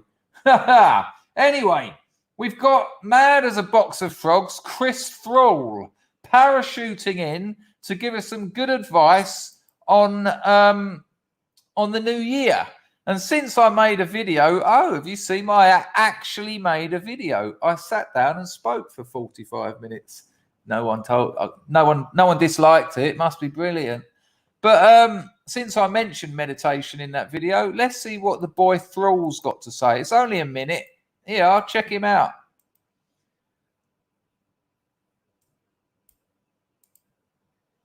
Morning, legends. 5 simple resolutions for all of us. Spend more time with your children, your family. Or if you haven't got family, spend it with yourself. If your kids or you go around with no one showing them love, then they'll search for that love in the wrong areas. Meditate, get close to source. That's where you'll find all your answers. Eat more vegetables. Believe me, you will thank me. Get off your phone. Stop relying on that false drug, that dopamine to get you through the day. You'll lose all the rest of your life. And finally, get off mainstream media. If you don't stop listening to the narrative of evil men that hate you and your family, think where your life's heading and think what that means for the rest of the planet. Much love. I love Chrissy Thrall. I really like him. I mean, what a geezer. What you know what I say? I say you've got one life, make it count. Chris says you've got one life, and if you do it right, it's all you need. It's a great line. The geezer's been everywhere. The geezer has been and done everything everywhere. He really has. He's gone out there and made his life. You mention a country, Chris has climbed a mountain there. You mention a continent, Chris has blown it up. He's done the lot. He's a great bloke. First time I ever spoke to Chris was on the phone. And I said to him, I'm quite interested to talk to you because we were planning getting him on. No, getting me on his channel. I can't remember. Yeah, getting me on his channel. And he said, I said, I'll be interested to talk about trauma, you know, from military, post-traumatic stress disorder. And he went, nah, Chrissy. Straight in with Chrissy. I always like that, especially from another Chrissy. He went, nah, Chrissy. He went, the trauma with military people happens long before they join the military. Wow. What an absolute bomb that was. I was like, eh? He went, yeah. He went, people who end up in the military for a reason. He said, the trauma's already happened. He said, what goes on? I don't want to misquote him because he's not here. I'm kind of paraphrasing, but what goes on in the military kind of brings it to the surface. That's a proper switcheroony, isn't it? And he's been there, you know. He ended up working doors for the fucking Hong family, aka the Triads, in Hong Kong when he had a methamphetamine habit. He's done it all, man. Oh, I really like Chris. We had a great chat, and you know, and I'll tell you something else. He knows. There are things. When I was going on his channel, he said to me, "Listen, I know the sorts of things you know, but you can't say them on my channel, and you know why." And I was like, "Yeah," but he knows, and it's the same as what I done. You know, when I made my video, this is not a nationalist channel. One, I wanted all those fucking lunatic nationalists that kept giving me untold grief just to fuck off. Oh, how did Dangerfield end up in our circles? What? Did I? So that was one point. Two, if you name yourself something, right? If you name yourself something, nationalism will be banned soon. It will be illegal. And if you've called yourself a nationalist, you've made yourself illegal. Has the content of my channel changed dramatically since before that video? You know, my channel was already talking about personal growth, investments, collectivizing, communities, the national model against the global model. Just being clever, just being a bit cunning. And yeah, Chrissy's on it. Chrissy knows what he's up to. He's a good lad. He's a good lad. Shoes, of course. Shoes and suits. But it freaks me out how people get so upset about the shoes and suits. I'll talk about shoes all day long. It's a dirty habit, isn't it? The last pair of shoes I bought, handmade, fully bespoke, 40 quid, Cambodia, lovely. And they fit like a glove on my hands. If I can carry on handstanding, I'll be all right. Have a look at this from Fox News. Check this out. Hang on, before we get to that from Fox News, my boy JC deserves some props here. Hang on a minute, peeps. Peeps? What is this, Stavros? Hello, peeps. Come and get me. I can't stand Harry Enfield. Loads your money. Hilarious. You've got money because you're working class and you shouldn't have in Thatcher's Britain. JC has dropped some napalm. Boom! And he says, thank you, JC, for that bullseye. Much appreciated. He says, agreed. That strategy, so he's going back to what we were talking about index spreading, long-term index spreading. That strategy has been one of my best performing investments over the last 5 years, but on the Standard & Poor 500, which is another index I mentioned probably after you sent that entropy. But yeah, there you go. You chuck it on your on an index like the S&P and just leave it there. 5 years, compound interest, sweet. Nice one, JC. Much appreciated as ever. And there's a chance that me and JC are gonna maybe do some work together. I wanna give back something because he's nearly bought my new computer. I mean, I've got a way to go, but I'm a lot further in than I was. So I want to see if I can offer him some help, maybe with some marketing. Thank you very much, JC. Brilliant. Nice to know you're watching as well. I hope you're well, mate. Right. Okay. Have a look at this. I've got 2 videos, both from Fox. We won't watch all of them, but they relate to each other. So have a look at this.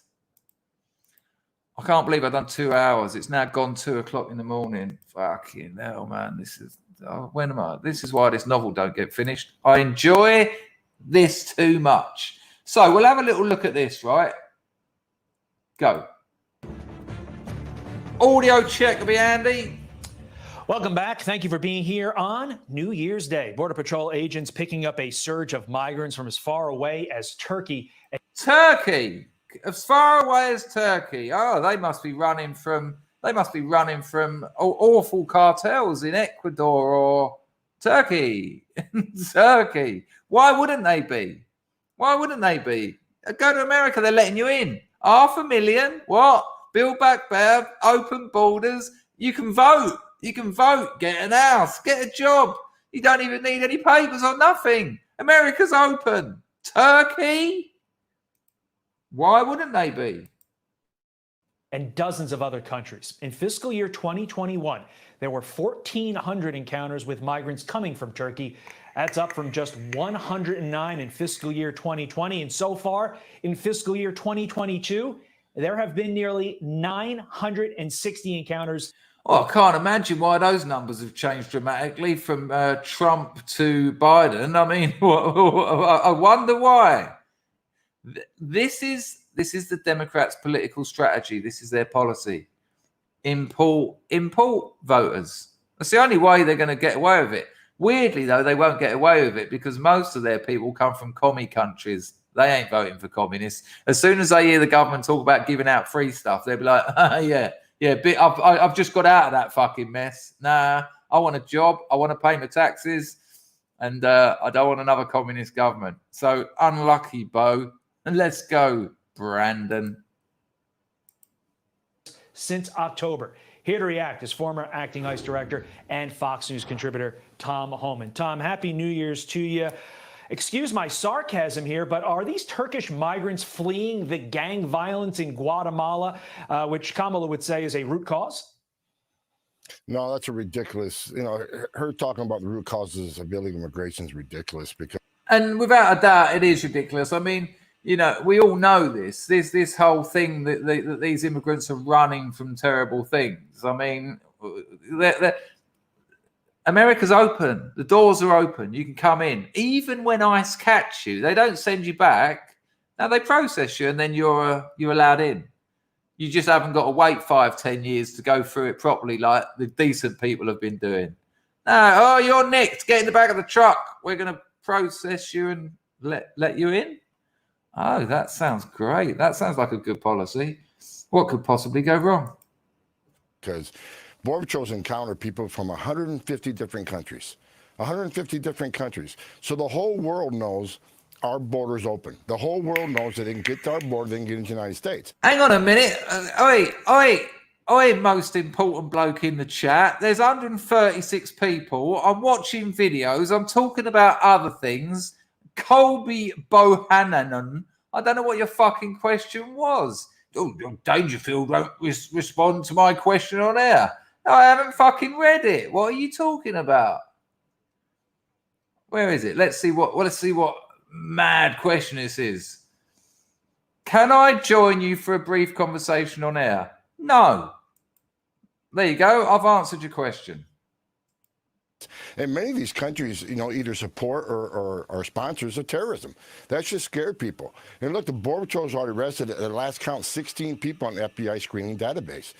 And these are people they arrested. And you and I both know if someone's going to come to this country to do us harm, a terrorist, they don't want to be arrested. So add to that the nearly 500,000, 500,000 gotaways. These are people that crossed our border, weren't arrested, and that's based on camera traffic, drone traffic, sensor traffic that Border Patrol couldn't respond to because they were so tied up to humanitarian. So they're already arresting people that are on FBI watch lists. And the ones they haven't arrested who are coming in to do damage to America? Oh, dear. Looks great. Great system you got going, Bo. Crisis.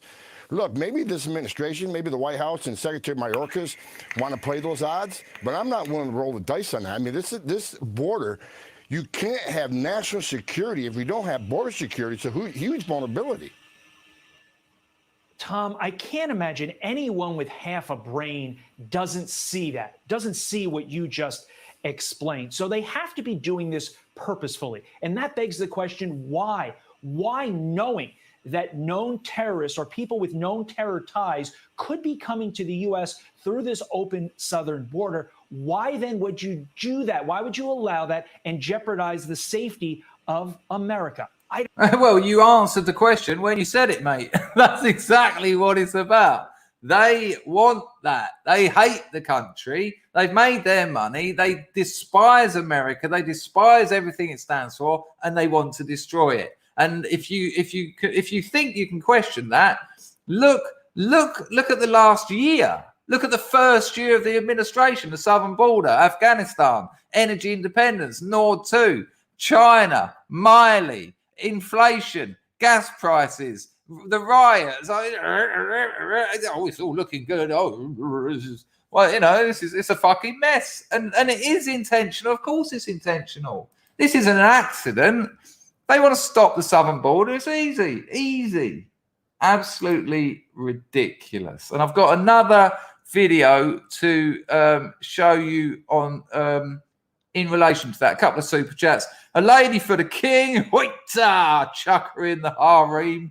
They get fed. Talking about... no, I'm not going to go there. Thank you, Raymond. Machano Capricci Tutti. Colby!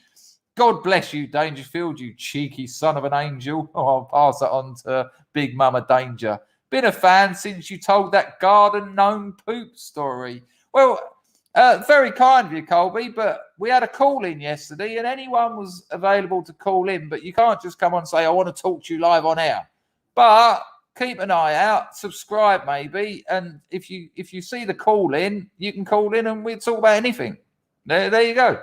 Nice one for the donation, Aprasha Tutti. And I think that'll be birthday boys. Boom! Please read my messages, Mr. Dangerfield. I'm actually going to do it as well. Let's see what they are. That's what super chat for. Yeah.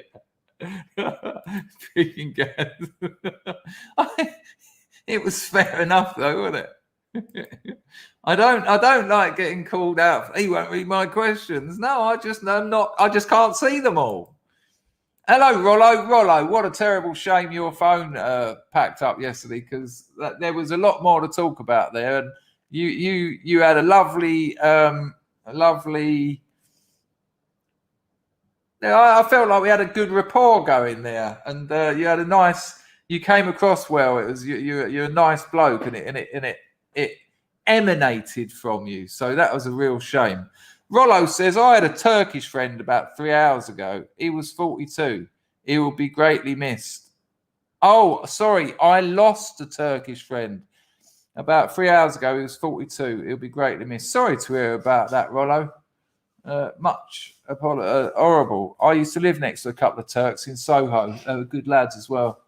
They were Muslims actually, and they were in terrible. They were terrified about what's happening to England.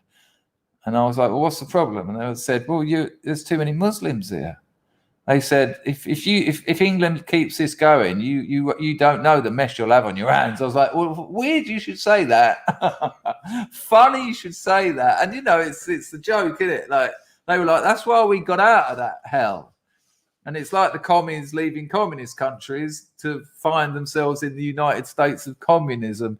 But sorry, Rollo, I was sorry to hear about a loss of a friend. That's never nice. It's, you know, how do you deal with death? You know, you kind of don't.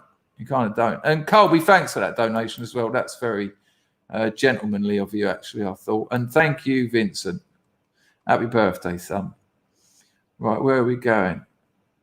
Lazy Bones Outdoors drops a lady. Not so lazy anymore. Finally got that remote gig. That's the one you want. Because now you go anywhere. You've nailed it. That is awesome. I'm assuming you're talking about what I think you're talking about. If you can get your laptop and a Wi-Fi, you can work from anywhere, right? Nailed it. I'm so happy for you. I know what that's like. I realised, I didn't realise I had a remote gig for about 10 years. And then when I went on holiday, I was on the beach running my business on my phone. Now, there were things I couldn't do, but that was like 10 years ago. And I suddenly thought, hang on a minute. Not sure if I have to only go on holiday for a week here. And the next holiday I booked was 9 weeks. Hang on a minute. Buy, sell. I'm so chuffed. I'm so chuffed that you set a goal. You knew what you wanted. You done what you needed to do. You got busy. You done whatever you need. I don't know what you needed to do in between. Maybe you had to retrain. Maybe you had to study. Blah blah blah. You might have got a few knockbacks. Life's like that. You learned from the knockbacks, and you've just had some good news. And that's fucking brilliant. Well done. So not so lazy anymore. Finally got that remote gig. Figured I'd spread some love. Keep spreading the word on investing, even if only bits on penny stocks.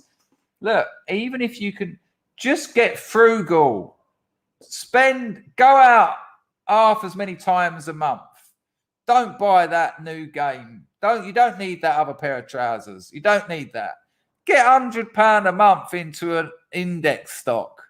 £100 a month into an index in your stocks ISA. 20 years' time, you'll be emailing me. Well, you might need a Ouija board. And you'll be like, thanks for the $500,000 I've got in the bank, son. I'll be like, I think nothing of it. Nice one, Lazy Bones. Not anymore. I think you should change your name to Not So Lazy. But well done. That's really filled me with happiness.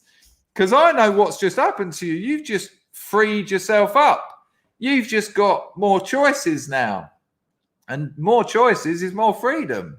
And in these tyrannical, authoritarian, communist times, you're playing the smart game. I'm an absolute hoyt to that.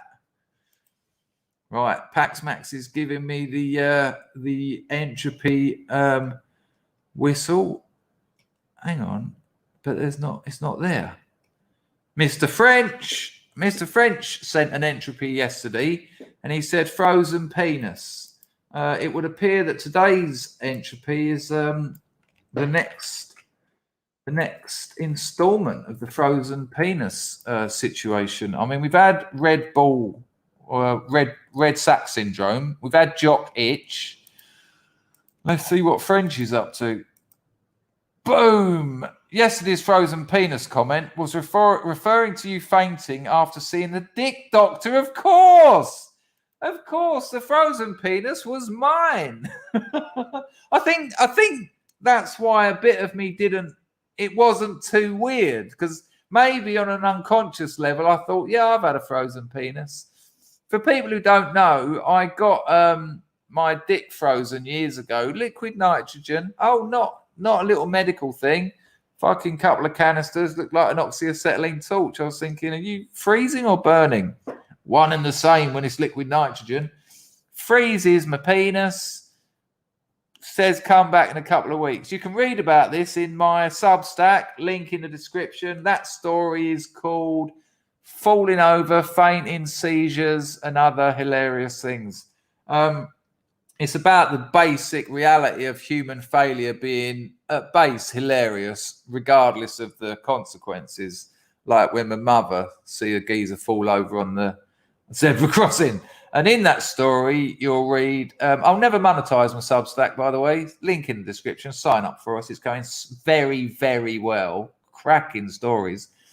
Anyway, after he's frozen my penis and put his thumbprint on it, when he pushed his thumb on the problem I was having treated, his thumbprint left like a concaved frozen. And I was like, well, that didn't hurt at all. Go to reception, tell them to book you in for a couple of weeks. Go to reception, loads of people sitting in the waiting room in the STD clinic, and everyone knew everyone because it was Dartford. It was like, do you remember when we fucked? I wonder if you gave it to me or I gave it to anyway. And as I went, I need to make an appointment, and then it defrosted. I need to make an appointment for bang. I'll tell you what, the feeling of your glands defrosting. No, out cold. I just went down, bang, head on the table on the way down. Boom, boom, up. Woke up to a pair of white nurses' plimsolls. About 10 years later, fainted again and woke up to nurses' plimsolls. That was on the back of some what do they call it? Acupuncture in the ear. Big sign saying, do not have acupuncture if you've used. There I was, full of heroin. I'll show them. I'll let my mum think I'm clean still. Yeah, just pop them in. Boom. Oh, the arrogance of arrogance, eh? Anglo's on the firm, he's on the firm. Anglo's on the firm, he's on the firm. God, I'm in a cracking mood. I've got to wrap this up at some point, but I've still got a lot of videos and a lot of clips to show thee. Thank you, Andrew, for that donation. Hello, Anglo-Saxon. I'll put my Substack link in the chat. Go and subscribe to it. There's 14 stories in the archive. And if you put your email in, any new ones I write, which will be about once a month, straight to you. Sign up. Lovely way of supporting the channel. It's totally free. It's free. It's new. It's fresh. Right, there's that. There's that. There's that. Right, so that little video we just watched about the southern border. Lovely. Now, this is related. Let's just say this is related, right? Hang on a minute. What happened? Billy Blogs, paid chat. Oh my good Lord. What is this? You're a strange fella, Billy. I don't understand you. Sort of passive aggression with everything you say. Do you like this show? Do you like me? I don't know why you come here. It's just always abuse. Yeah, here's some more kind words from Billy Blogs. I suspect Devon has turned you metrosexual. You have suspiciously bald armpits and are pissing sitting down. Are you aware of the Jack Murphy Streisand effect shit show? Hardly an alpha male.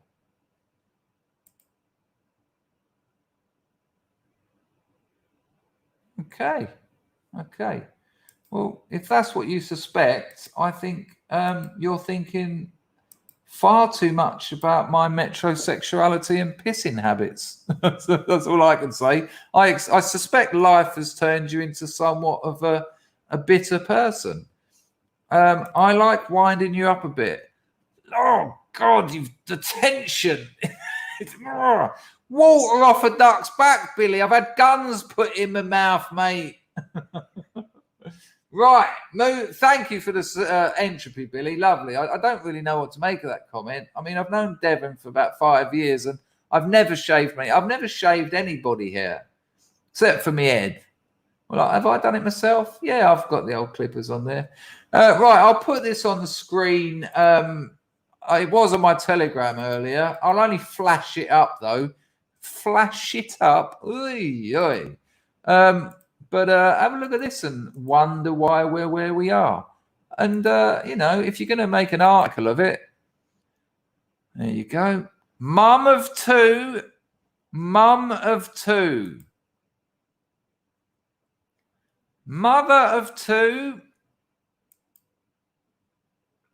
I mean, for fuck's sake.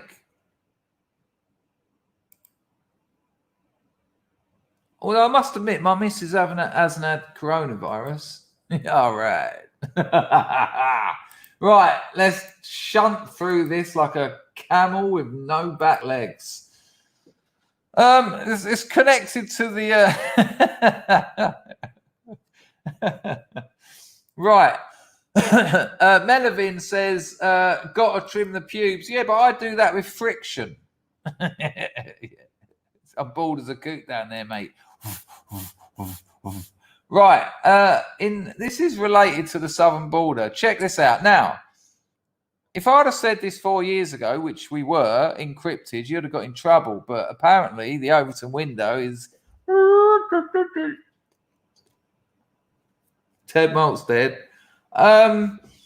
George Soros funds local district attorneys, progressive ones who won't lock people up, especially certain groups. They will lock up other certain groups, though, because of privilege. This is a fact. This isn't conspiracy. This is proof. The information is out there. He puts millions of dollars into their campaigns so that they get elected. That won't be happening this year, I guarantee it. They're already crumbling. Remember our man who got the gubernatorial with his £130 campaign, $130 campaign? This is over. The money don't count anymore. The normies want their lives back. The PTA associations don't want their father of a raped young girl getting pulled to the floor by the FBI. Have a look at this. These are progressive district attorneys and judges just refusing to do anything. This will blow your mind. Hey ho, check it out. Here we go. The United States of Communism. An audio check would be handy. Residents of Harris County, Texas, facing the fallout from soft on crime policies. Crime Stoppers Houston reporting more than 150 people have been killed. Whoa. Billy says, my comment is too easily misinterpreted. I should have made 2 separate comments. Now I feel shit. Billy, if there's been it can be very difficult with the written word. You know, I'm very hyped because I'm really enjoying this stream. We're having a laugh. Don't feel shit, mate. There's no dramas at all. I can misinterpret things easily. I often do. No, man, we're all good. Chill.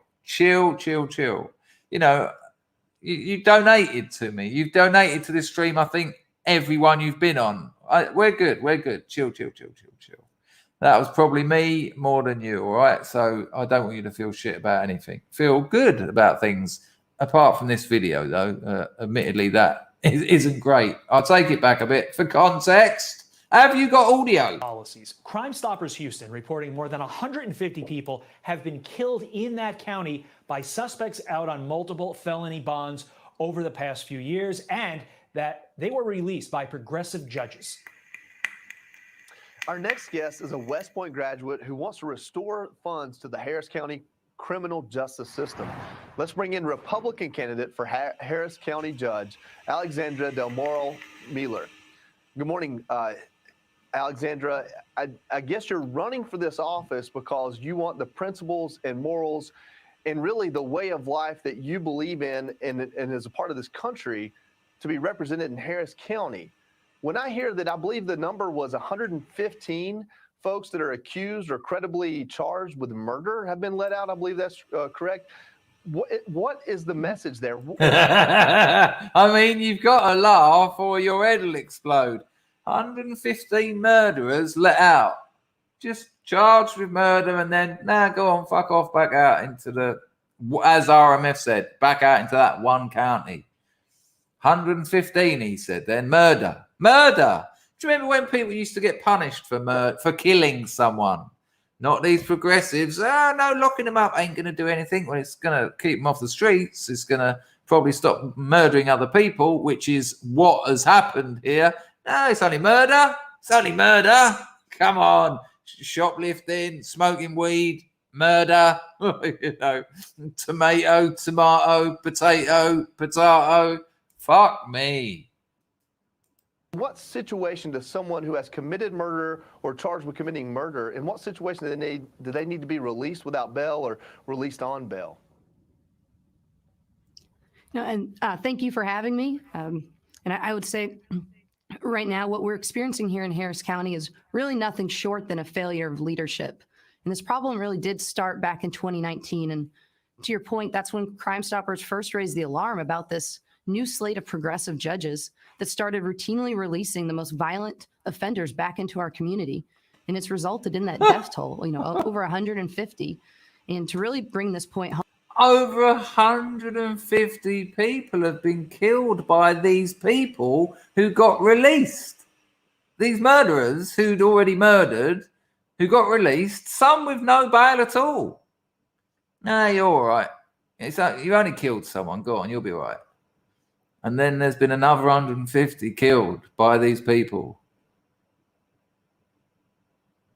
This is progressive. This is communism. This is utopianist thinking. Can't lock people up. Brave New World.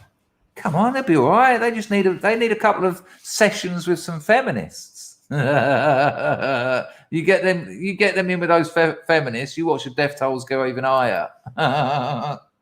home. Right now, there's 113 people charged with murder that are out walking our streets right now. One of whom not only has been convicted of 2 armed robberies, but is currently being charged with murdering a 17-year-old boy in a road rage incident, after an Astros game. So I think we all have to sort of take a step back and think, is this really the America we want to live in? For me, I have 2 young toddlers, and I can tell you it's absolutely unacceptable. And more troubling, my opponent that I'll be hopefully running against, Judge Lina Hidalgo, she's really become a progressive icon for advocating this radical and perverse view of bail reform that is continually putting the focus on the justice for violent offenders instead of standing up and advocating for justice for victims and for just basic public safety in our community. The basic rule of law, perhaps. Yeah. It's candidates like you that are pointing out the lunacy of the ideas that are currently in place in so many of these progressive districts. And it's crazy to think of Houston as a progressive district. What would you do instead? What would your policies be instead to turn around what you're seeing right now? I mean, can anyone hazard a guess? Sure. So right now in Harris County, we don't just have a crisis in our streets. We actually have a crisis in our jails. We just had a sheriff deputy that was brutally raped for 15 minutes because we've defunded the jail so tragically that we don't even meet basic inmate to guard ratios. And our local leaders are all facing corruption charges right now, including Judge Lina Hidalgo herself, who's under grand jury indictment. So sometimes here in Harris County, we have to wonder, if she's trying to outdo Joe Biden and who can create more chaos in the shortest amount of time. It's just fucking absurd. It's absurd. Again, I'm not going to say, when I say it's insanity, I mean the policy is. But it's not insanity what they're doing. This is planned. This is how you wreck America. This is how you destroy it. This is how you turn America into a third world hellhole. This is how you do it. This is how life goes on in Ecuador. This is how life goes on in Chile. This is how life goes on in places that have got communist administrations, dictators, whatever. This is what they want for America. Joe Biden said it, an endless stream of immigration until the Caucasian is a minority. And that's a good thing. He said it on video. This is what they want. And these progressive district attorneys, these progressive judges, look into them. Go and look into them. When you've got 5 minutes, see who sponsored them. See who funded their campaigns. One name keeps coming up. I mean, the long march through the institutions included the law, included the legal profession is so unbelievably woke at the moment. Why? Why do you think the legal profession is woke? Easy money. Easy money. Pro bono. Dear lawyer on the internet that says you'll work pro bono, I'm a person of color, and my boss yesterday said blah blah blah. We'll take it. Boom. There you go. Get your progressive judge sitting up there who you've been out the week before down the old members club drinking with. Oh, by the way, I've got a case coming in next week if you might be interested in. Yeah. No, great, lovely lady, lovely. She's got 7 kids by 7 fathers. She's struggling really. And her boss suggested that maybe her hair was too long and it was a health risk at work. But they're braided. It's part of her Kwanzaa celebration. It's a religious festival, and it's racist. Yeah, no worries. Boom, 500,000 settled out of court. Okay, so moving on quickly because it's too depressing. It ain't depressing. Keep hope. This is all just coming out. The beauty of woke is it eats itself. It destroys itself because it's a nonsense. When you've got murderers being let out who are murdering, there's only so much money you can throw at that before the people in that county go, nah. Yeah. Have a look at that. Have a look at that. Have a look at this. Have a look at this. Where are we?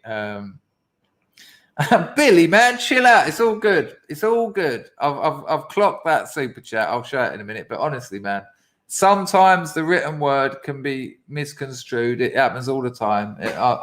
I've banned people in this chat who've then written to me and saying, I think you kind of misgot what I was saying. So chill, Billy. You're all good. You come here regularly. You're good stuff. Relax. Have a look at this. From your friend of mine, Memology 101. It's only 30 seconds, so open your eyes. Don't blink.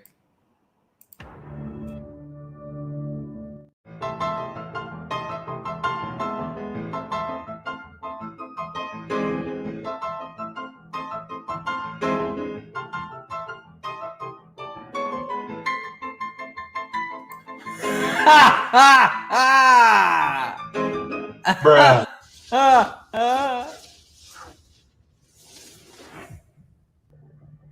Release the Kraken. Now I just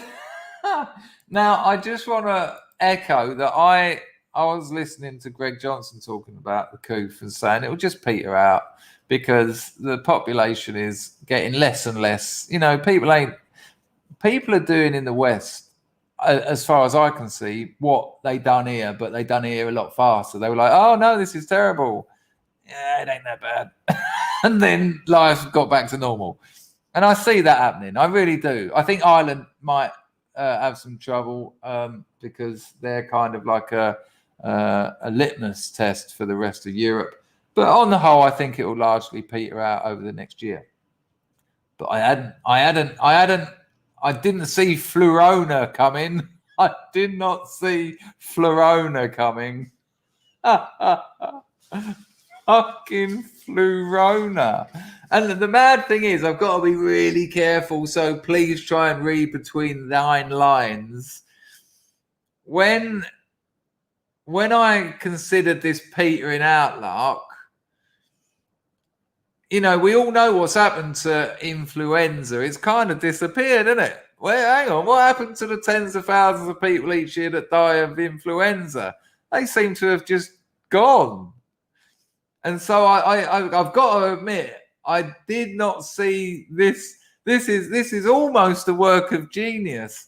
Yeah. It seems that these viruses, when they mutate, they get less.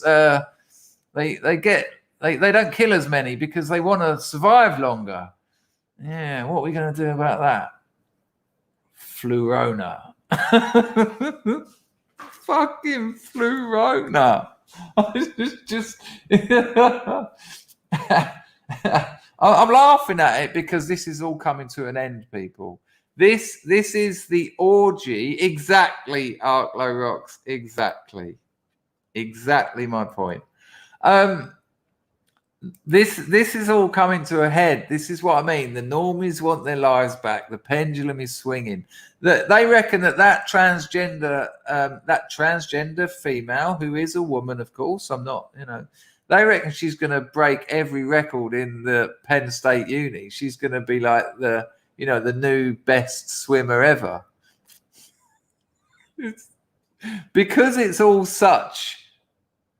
I've got to be careful because of the state of the situation, but because it doesn't work, because it isn't based in reality, because it isn't based in truth, It doesn't. It's inconsistent with itself. The whole woke ideology is inconsistent with itself. So it's just a sham.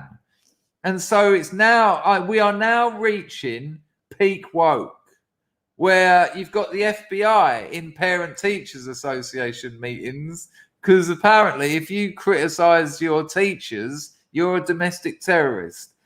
That ain't going to cut it. Not in America, sorry. You've got the southern border. I mean, it's just ridiculous. Even when they catch them, oh, we caught you. Come in.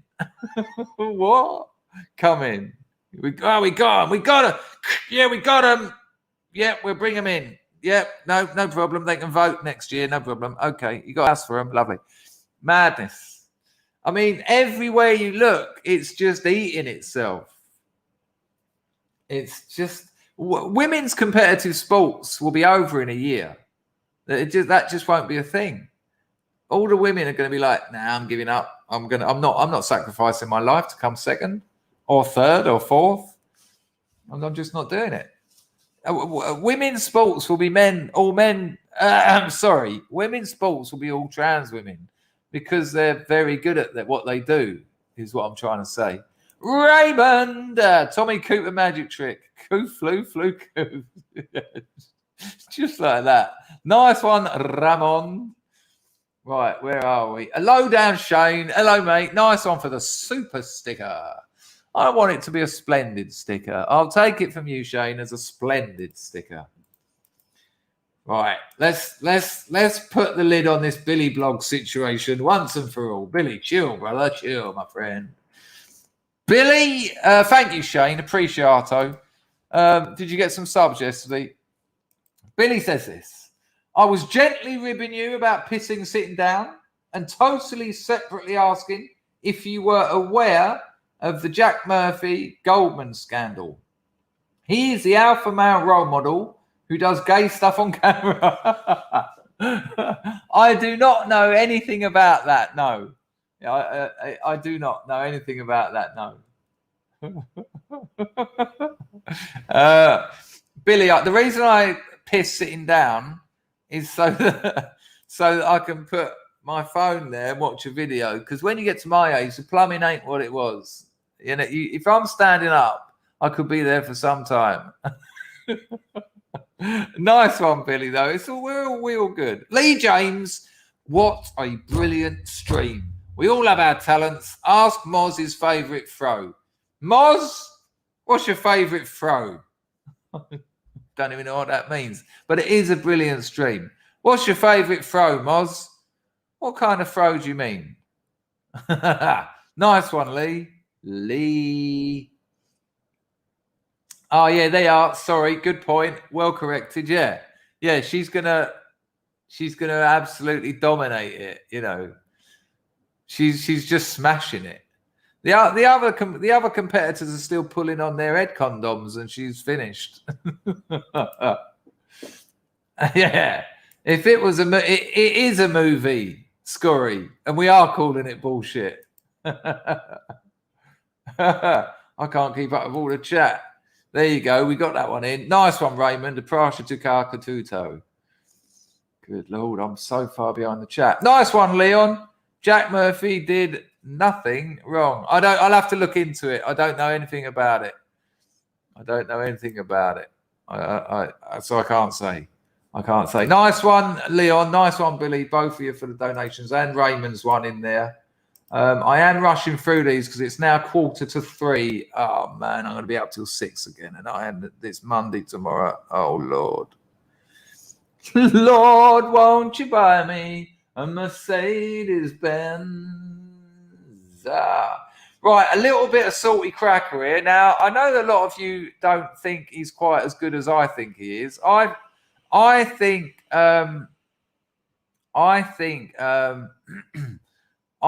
that Salty Cracker is the best live streamer on the internet at the moment after me.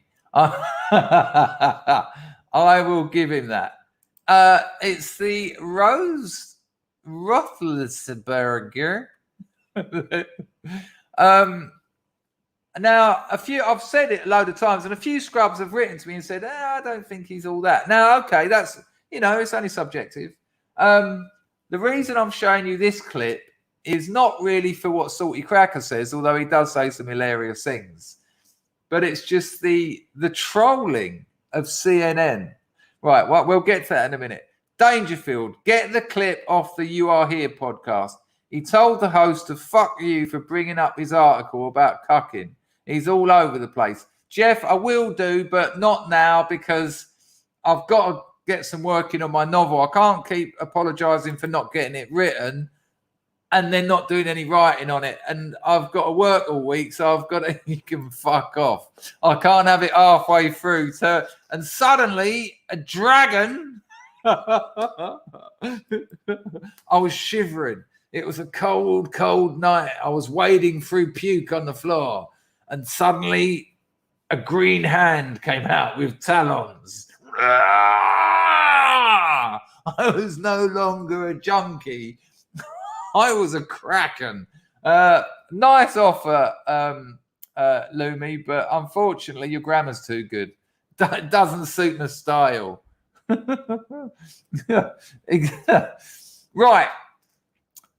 Right, listen. So, not only did someone, like a miracle from the Lord God himself, get Bo Jiden to say, let's go, Brandon. I agree. I mean, for the meme that didn't stop giving, to get the president to say that was just the meme magic on that is just, the power of that is just glorious, right? So we got that. And then you've got this news network, used to be quite a big news network. You might have heard of them, CNN, right? They used to be quite well respected. People went to them for their news. And then Trump done a shit on them, right? Trump come along and tried to do good things for America. He was hobbled by impeachments and Steele dossiers and this and pissing prostitutes and daring to say grab women by the pussy. Oh, and what, men talking about women in a sexual way? Evil. They're the blokes women want to fuck, by the way. Trust me. I fucked my way through 5 universities and art schools because I was a sexual arsehole. Not literally like an anus walking around, but like a human. Anyway, so CNN are doing a New Year's Eve broadcast. You'd assume they're they're a corporation. So if you're going to have people writing in and putting it along the ticker at the bottom, you'd have thought there'd have been some kind of filter going on. Now, yes, they're struggling to get 1 million views at prime time. There was one the other week where apparently they got less than 500,000 people watching their prime time show. Not only has Don Lemon in court about hands down, have a smell of that, you dirty bastard. Not only has Fredo done the off, it's just thought, not only have there been 2 pedophiles top brass at this mess of a station, but they let some absolute trolling. This is griper level trolling on CNN. Have a look at this. I mean,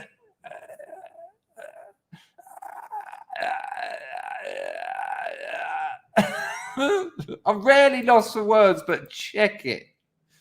It's amazing. What an you can understand with all their pedos and all their lemons and all their Fredos that it's all going a bit bad, but this is just next level. There was a time when you needed weaponized autists at 4chan to get this sort of thing working. Now you don't. Now you need a telephone. You need to just ring them up on New Year's Eve and send them a message and they'll put it along the screen. Yeah.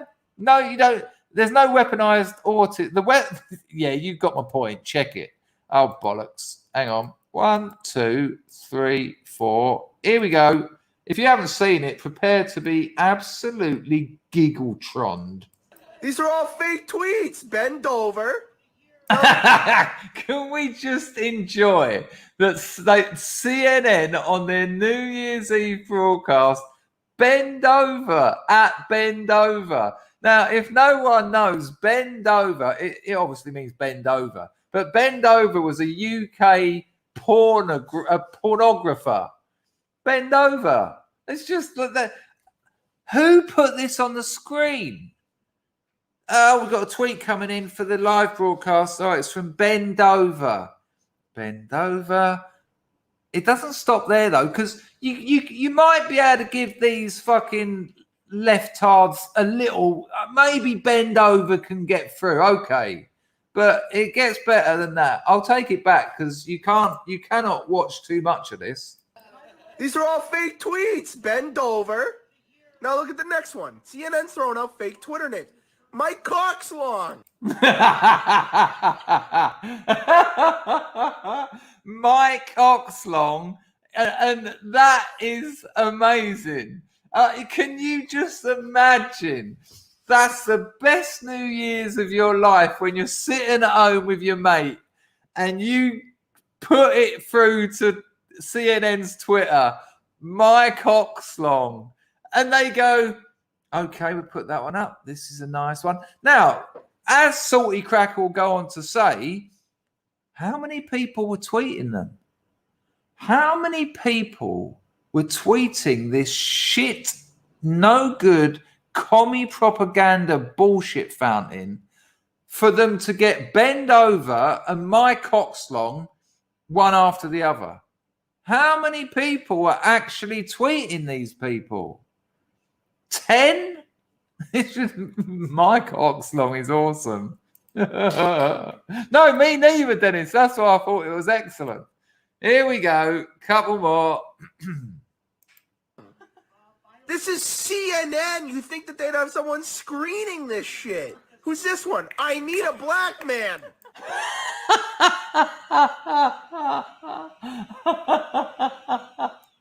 What the? Are you people insane? No, but you've got your hands down someone's trousers and then asked him to sniff it. Allegedly. Go ahead. Troll the Democrats on Twitter. Do this. Don Lemon, worst journalist of the year. Stupid, silly. You know what? Play this stupid, juvenile meme game. Yeah, the one that's put you out of business, you dozy fucker. Play this stupid, juvenile meme game. Anita Blackman, that's awesome. That was not for you, Don Lemon, because they wanted an actual man and not a soy bitch. But there you have it, my friends. I was getting a lot of 1990s Bart Simpson-esque energons from this. Again, another beautiful attack upon the venerable CNN studios, boys. Hello, is Homer there? Homer who? Homer sexual. Homosexual? Come on. One of you guys has got to be homosexual. Are you insane? That's right. CNN continuing, starting off this year, much like they spent the last 5, 6, 20 years being the laughingstock of news media.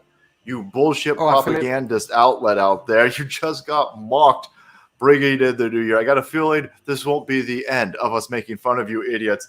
Nope. There you go. You know, if you want to watch the rest of it, just go and watch Salty Cracker's video. He absolutely tears them a new one. And it's getting hard to tear CNN a new one. There ain't much flesh left for new assholes in that. I'll give them a year. I'll give CNN a year. I mean, it's just a joke. If you can get those 3 in a row, Bend Over, Mike Oblocks, what is it? I can't even fucking remember it. And Anita Blackman. No one's. They probably said, "Hey, and if you want to wish us a happy new year, just tweet at CNN," and just trolls did. No one else did. No one, even the left shits that still watch that nonsense, know that it's nonsense. They're just sitting there and they're just having trouble. They've got a bit of Stockholm syndrome at this stage. They're just like, yeah, but if I let CNN go, I'm then probably going to have to let The Guardian go. And then I'm going to have to let MSNBC go. then the BBC, and hang on a minute, have my politics changed? Am I not a lefty anymore? The whole world goes, yeah. And seeing it, it'll be gone. Here's what, best case scenario, they sell it and it gets rebranded as, and they just pull them out of all this nonsense. Lemon, all that. I was about to say all that crowd go, but they've kind of gone anyway. Absolutely amazing. What a way to see out 2021. What is it? What is, someone remind me what it is again? Michael Blocks. I can't remember it. Too good. Right. We've already had a look at that one. This is amazing from Memology 101 again. Hang on a minute. Let me take it back. What was it? Can someone remind me what the Mike one was? Mike Oxlong is so good. I've never heard that one before. Mike Oxlong. Someone at CNN. Yeah, that'll do. I mean, imagine how much, if you're part of a business that you love and adore, whatever level at that business you are, you want to put everything into it because you want to go up the ranks. But they know what their viewing figures are doing. They know that they're a laughing stock. They know that their owner's obsessed with Trump. They know that without Trump, they're nothing. And so even the people who do that job, they're just sitting there half asleep thinking, oh, fucking hell, working on New Year's leave. Yeah, okay, Mike Oxlong. Yeah, bend over. Yeah. Because they don't care about it because it's a joke. It's bullshit. Here we go. Another one from Memology, and this is really interesting. This little video is Memology 101. This is called "Saying This a Year Ago Would Have Turned You into a Pariah." So remember that. Saying this a year ago would have turned you into a pariah. How fast things change.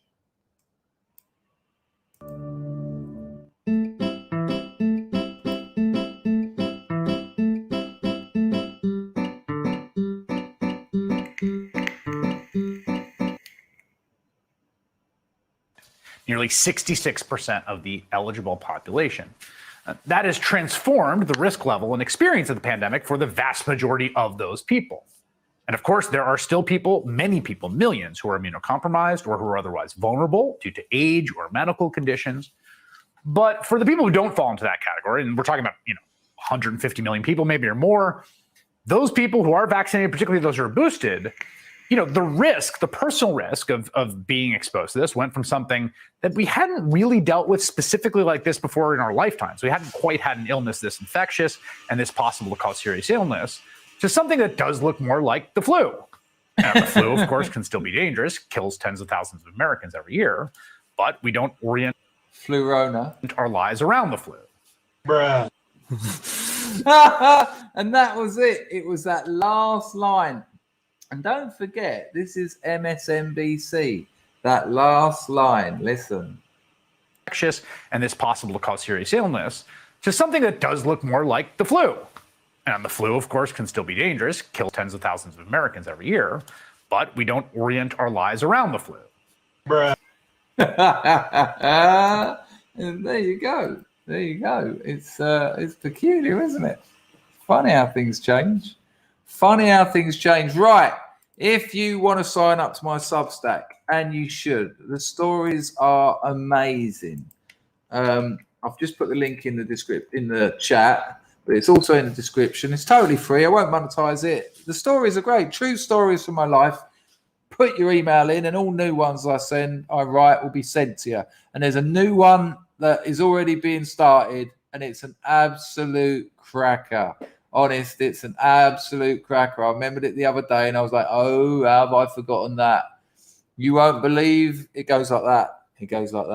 It's a bit like junkies play 4D chess. Do you remember that story about the bloke who I tried to rob, who then found me, and then the vultures came for me, and then I tried to work out how he knew they came for me, and then someone told me he was using fake money, so he was the blagger. It was blaggers, blagging, blaggers, blagging, blaggers. It's got a bit of that about it. Vols wants Sour Sunshine. You like that one?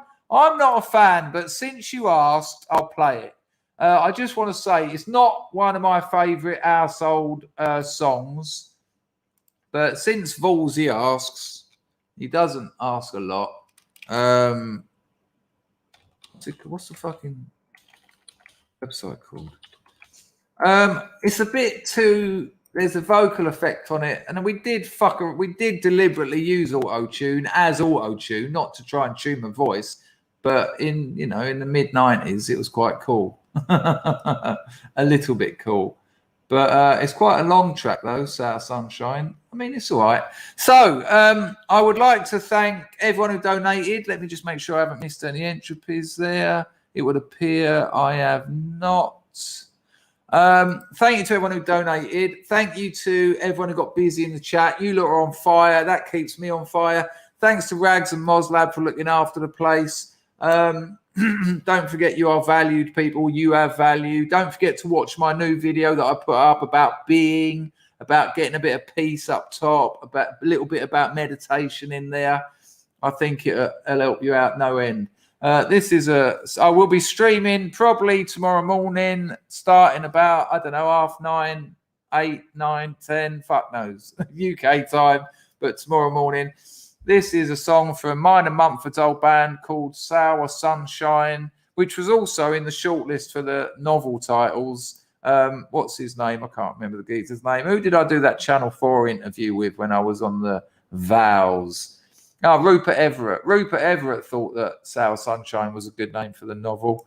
Yeah, not necessarily the kind of person you want to trust. But here we go. Sour Sunshine. See you later. Ta-da. Yeah, I know it's a bank holiday. Not in e-commerce, mate. Can you hear it?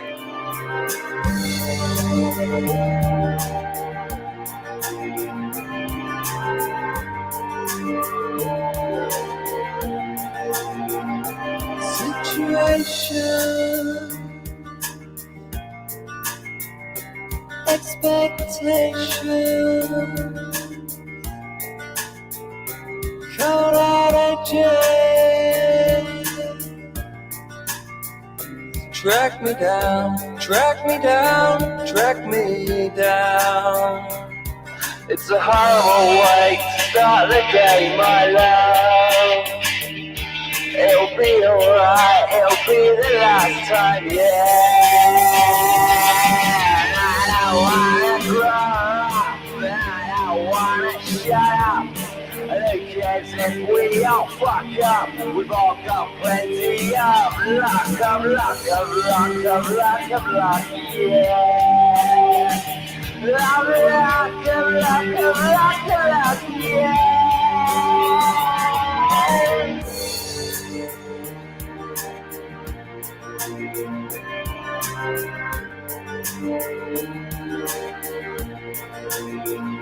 Much relations, looking good. Are you happy? Like you look, like you look, like you look. It's an horrible way to start the day, my love. It'll be alright, it'll be the last time, yeah. I don't wanna grow up, I don't wanna shout. Who cares if we all fuck up? We've all got plenty of luck, yeah. Luck, yeah.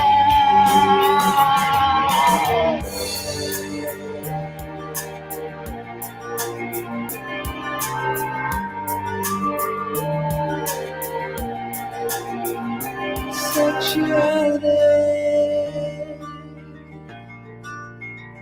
sour tea, sour sunshine. It's good to breathe, good to breathe, good to breathe.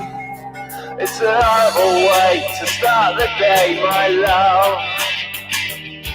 It'll be alright, it'll be the last time,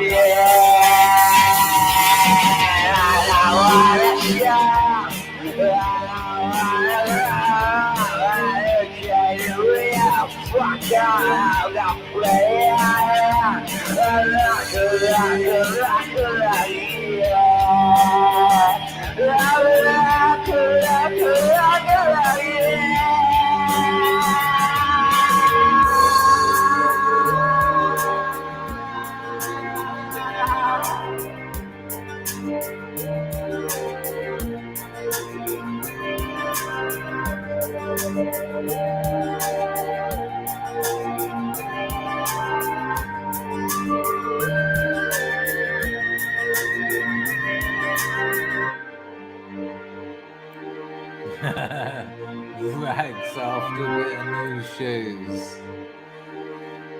I'll tell you what, I'll do something different. I'll play something different. I'll do another household tune, but I'll not new shoes again. Let me find something we haven't heard before that you might like. I really like this one. I don't know if it'll go down too well though. Oh god, I'm getting a bit indulgent here, and hang on.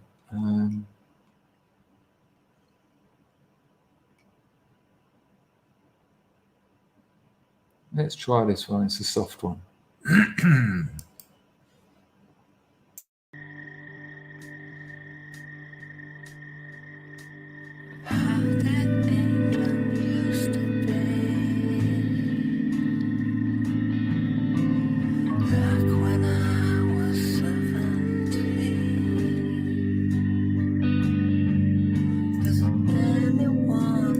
Fuck that. That'll have me in tears in seconds. Well, rock out with Anesthetic. I think it's an old standard, isn't it? Boom! Send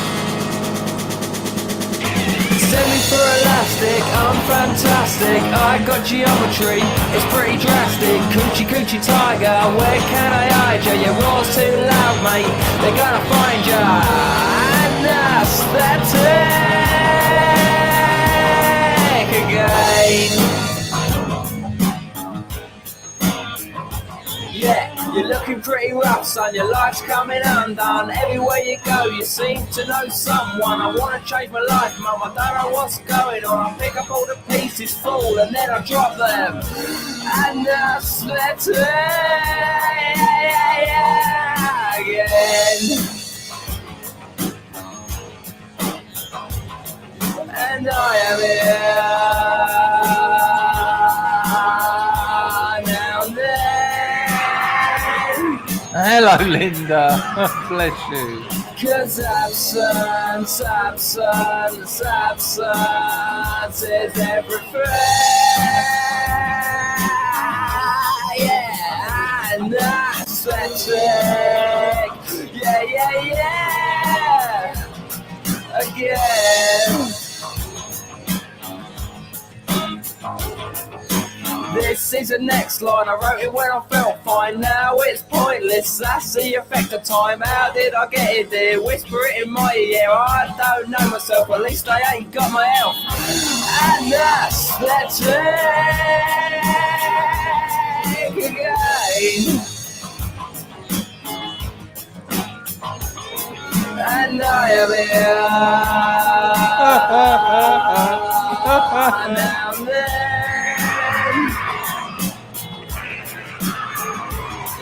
'Cause absence is everything.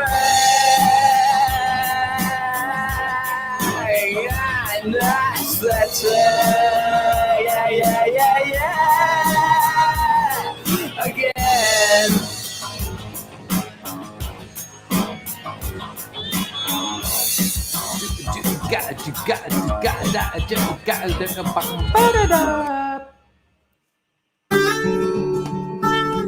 I have to one more for the hardcore. This is to end Kwanzaa, really. I say it every time with this one, but this was the first take. I turned up at Mumford's studio, which was just a microphone and a computer, And I said, here's the chords, C, C7 and something I made up. Here's the melody. And he went, all right. I went, let's just do it live. I'll get on the mic. You plug your guitar in.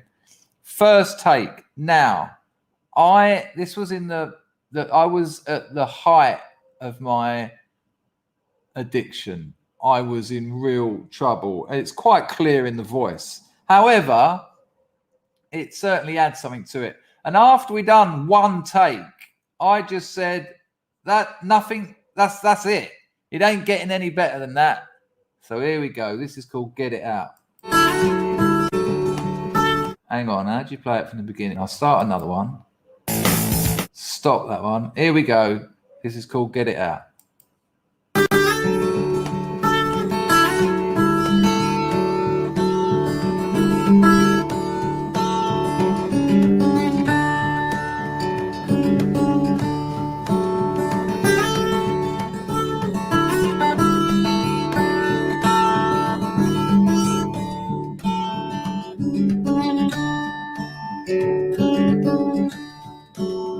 You came in my dream, kissed me, loved me. Tears of a baby roll down your cheek. Your eyes are wide, so look around.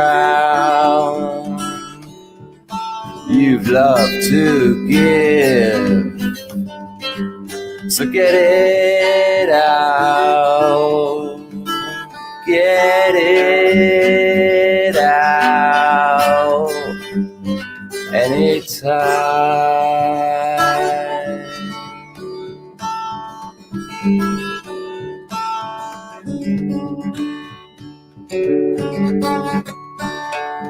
Love sits beside me. I feel complete.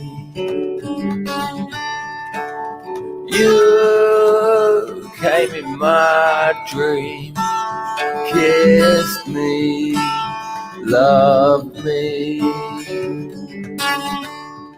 Your eyes are wide, so look around. You've loved to give, so get it out. Get it out anytime.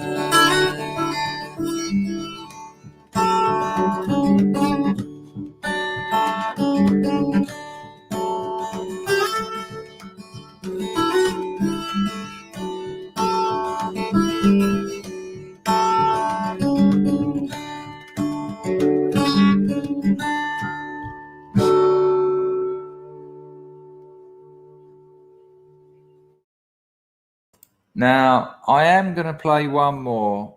It's 3:15 in the morning. There's still 75. It's the hardcore. It's the OGs. I'm going to tell you a story. It's quite a sad story. I feel this is a bit indulgent. I get that. Don't judge me on it. Well, if you want to judge me, judge me. But, you know, I'm not pretending this is me streaming. Hello, Nyanthos. Good to see you, mate. Show's going to start in a minute. But that, I mean, that's one guitar. That's one guitar, first take. This isn't me bigging me up. That's me. This is me bigging Paul up. I can show you what I played it because I think I can remember it. I think I went to him with. It's not in tune, but.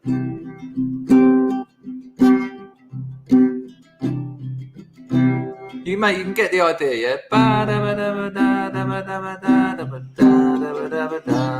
Three chords.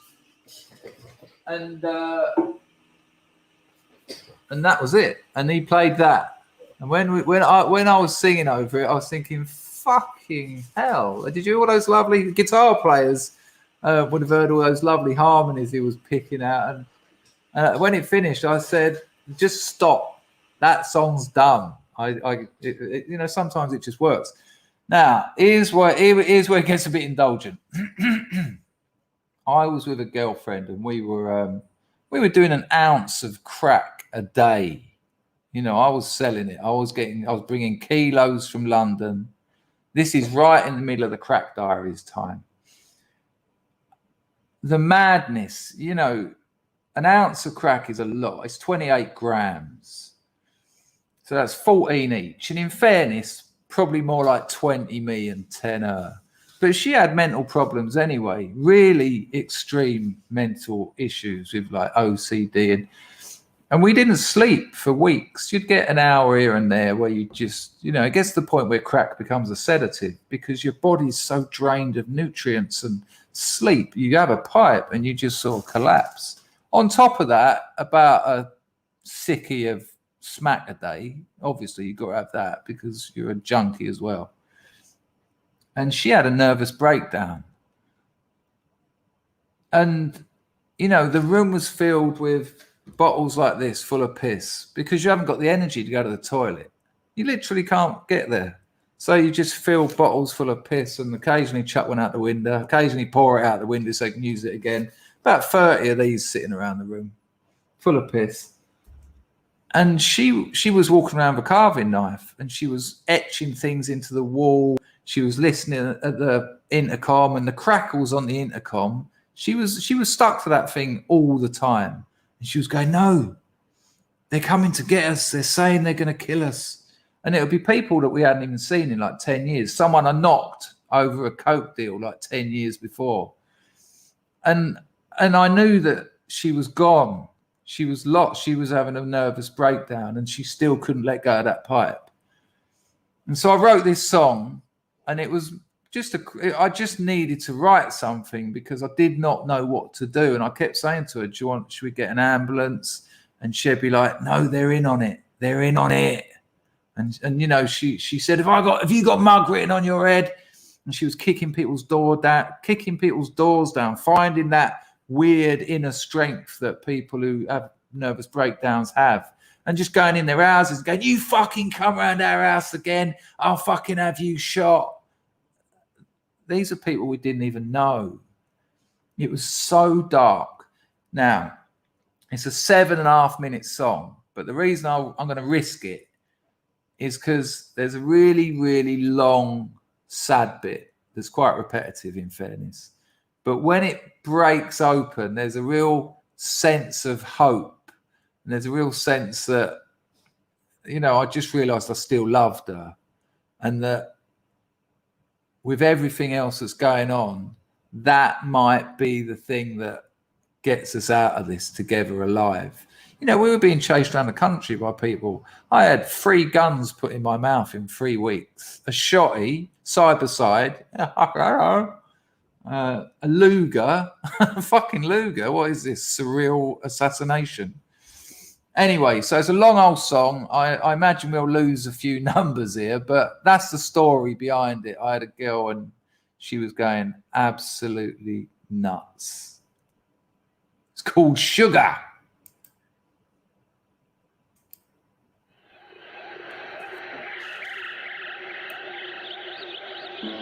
I'm down, my pretty one. Sleep now, my pretty one. I will help you if I can.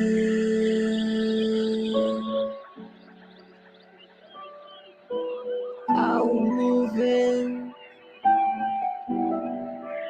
for a while.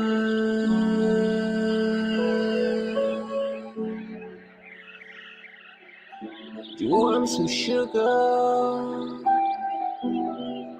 Do you need a drink?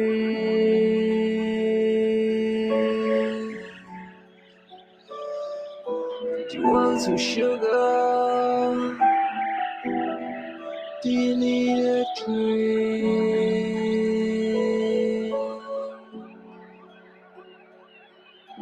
I got the number of a professional, yeah.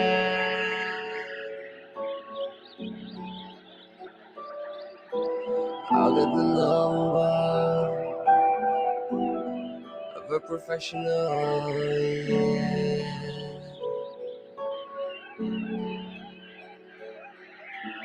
Get up, though I know it hurts you.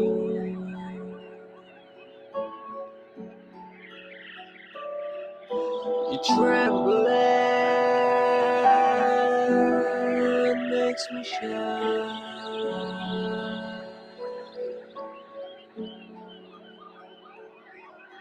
Someone somewhere knows what's happening.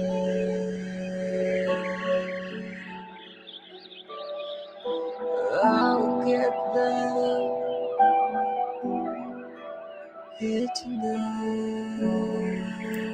Cheers, Lee. Do you want some sugar?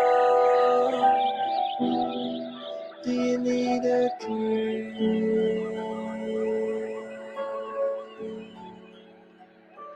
Do you want some sugar? Do you need a drink?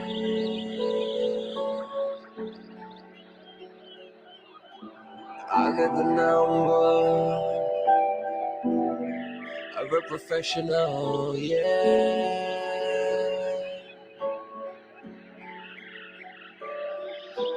I got the number of a professional, yeah.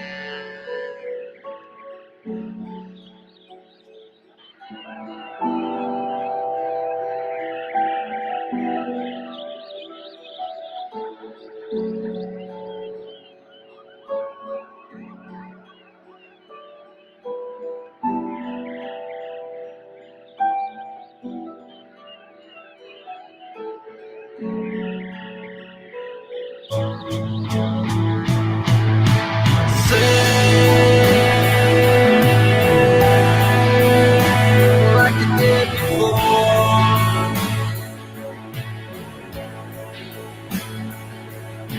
It's waking up, little star.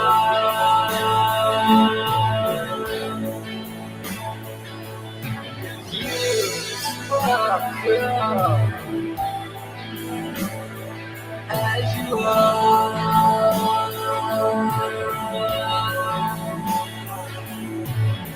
You want some sugar? You need a drink.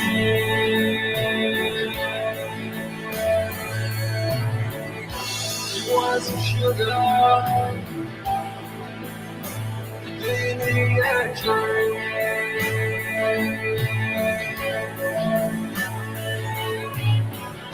But I'm in the number. I'm a professional, yeah.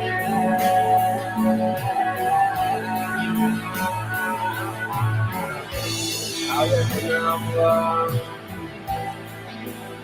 I'm a professional, yeah.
So, did the musicians among you notice there that Mumford's guitar solo was played and then we tracked it backwards? So you get all that, you know, when you usually, well, guitarists will understand that.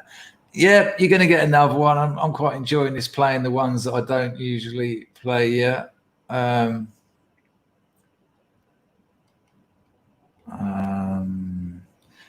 The one I'm about to play is actually my favourite. This is the one that got us a drummer. We were after this drummer and he weren't interested. He was already, well, I ain't getting any work done on my novel. It's 3:30 in the morning now.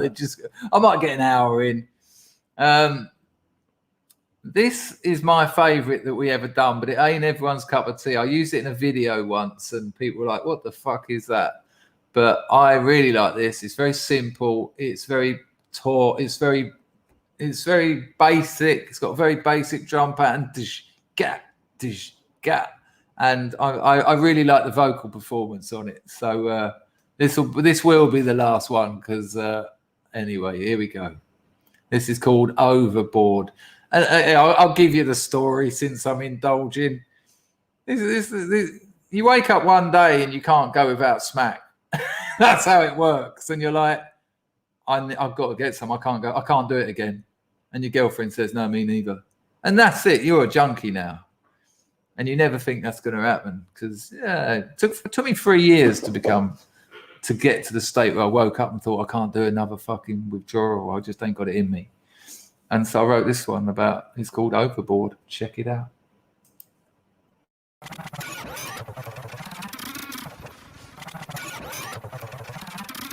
Hello there, little stranger coming.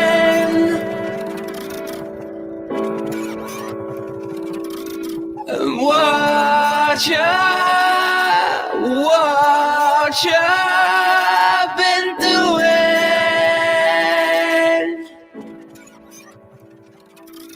and how is the rest of the old gang?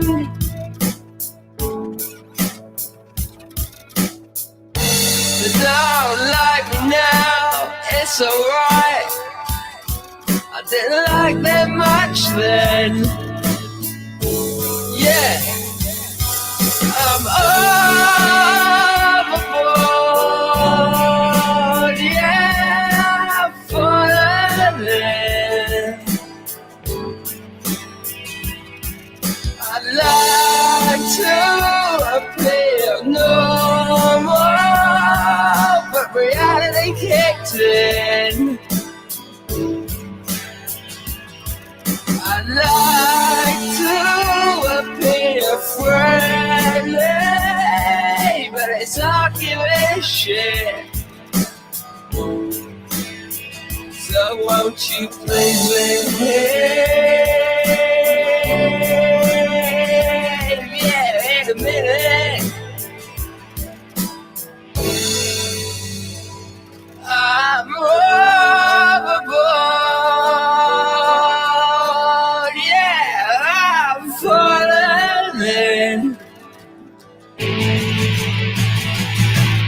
I'd like to appear friendly, but reality kicked in. I'd like to appear normal, but it's all giving a shit. I used to have an unspoken word till I'm born, but someone nicked it.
Right, one more.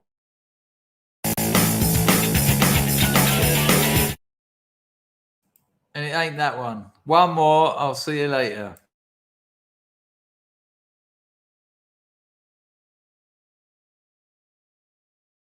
Nice one, Lee. Very kind. Very kind.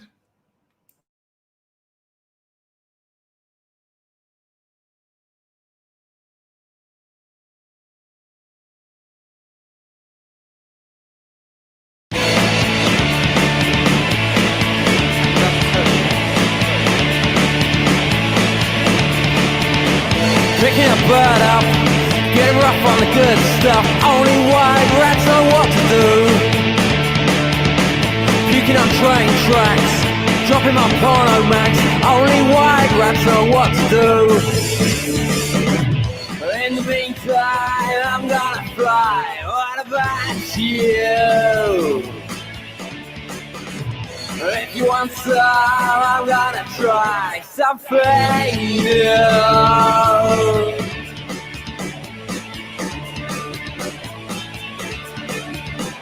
Picking up plastic things, praying for another lick. Only white rats know what to do. I'll give you a shirt on my back for a quick go on your rock pipe, Jack. Only white rats know what to do. In the meantime, I'm gonna fly. Yeah. If you want some, I'm gonna try something new.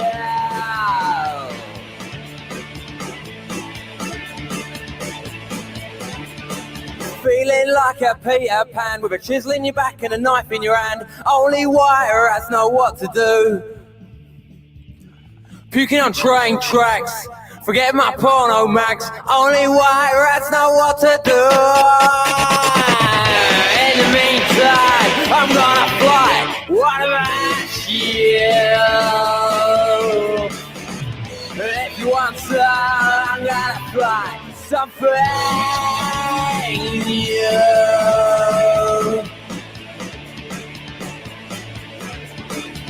It's so exciting, so inviting.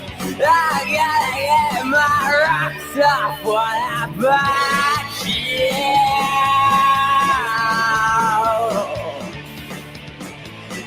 What about?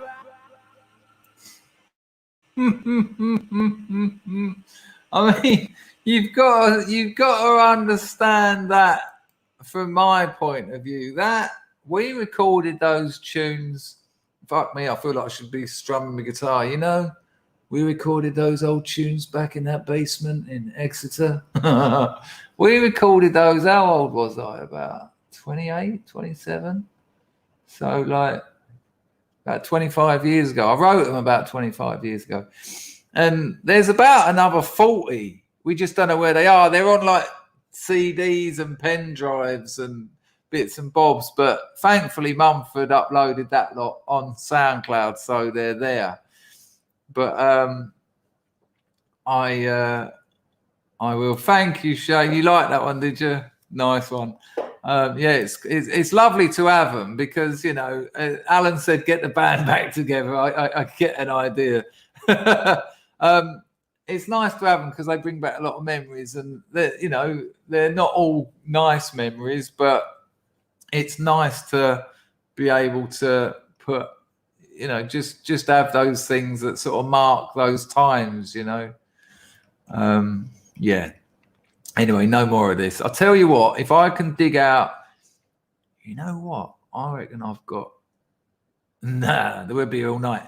I'll tell you what, I might do a music stream where I'll dig out a load of other household tracks and another load of another band I was in that I don't think I've ever played any of you. Oh, I'm so tempted to drop one of those now. No. And maybe another time. Listen, thanks for the 78 of you hung around for the old music. That was quite weird. And I'll see you tomorrow morning. I've got, fuck it, I'll get an hour in on my novel. Take care, people. Thanks for that. It's very, very nice to hear all your comments. You know, it's nice when people like what you're doing, it. But I didn't want to be a rock star. That's why I fucked it up. We had the publishing deal, the management deal, the recording contract. Alex James from Blur was going to produce it.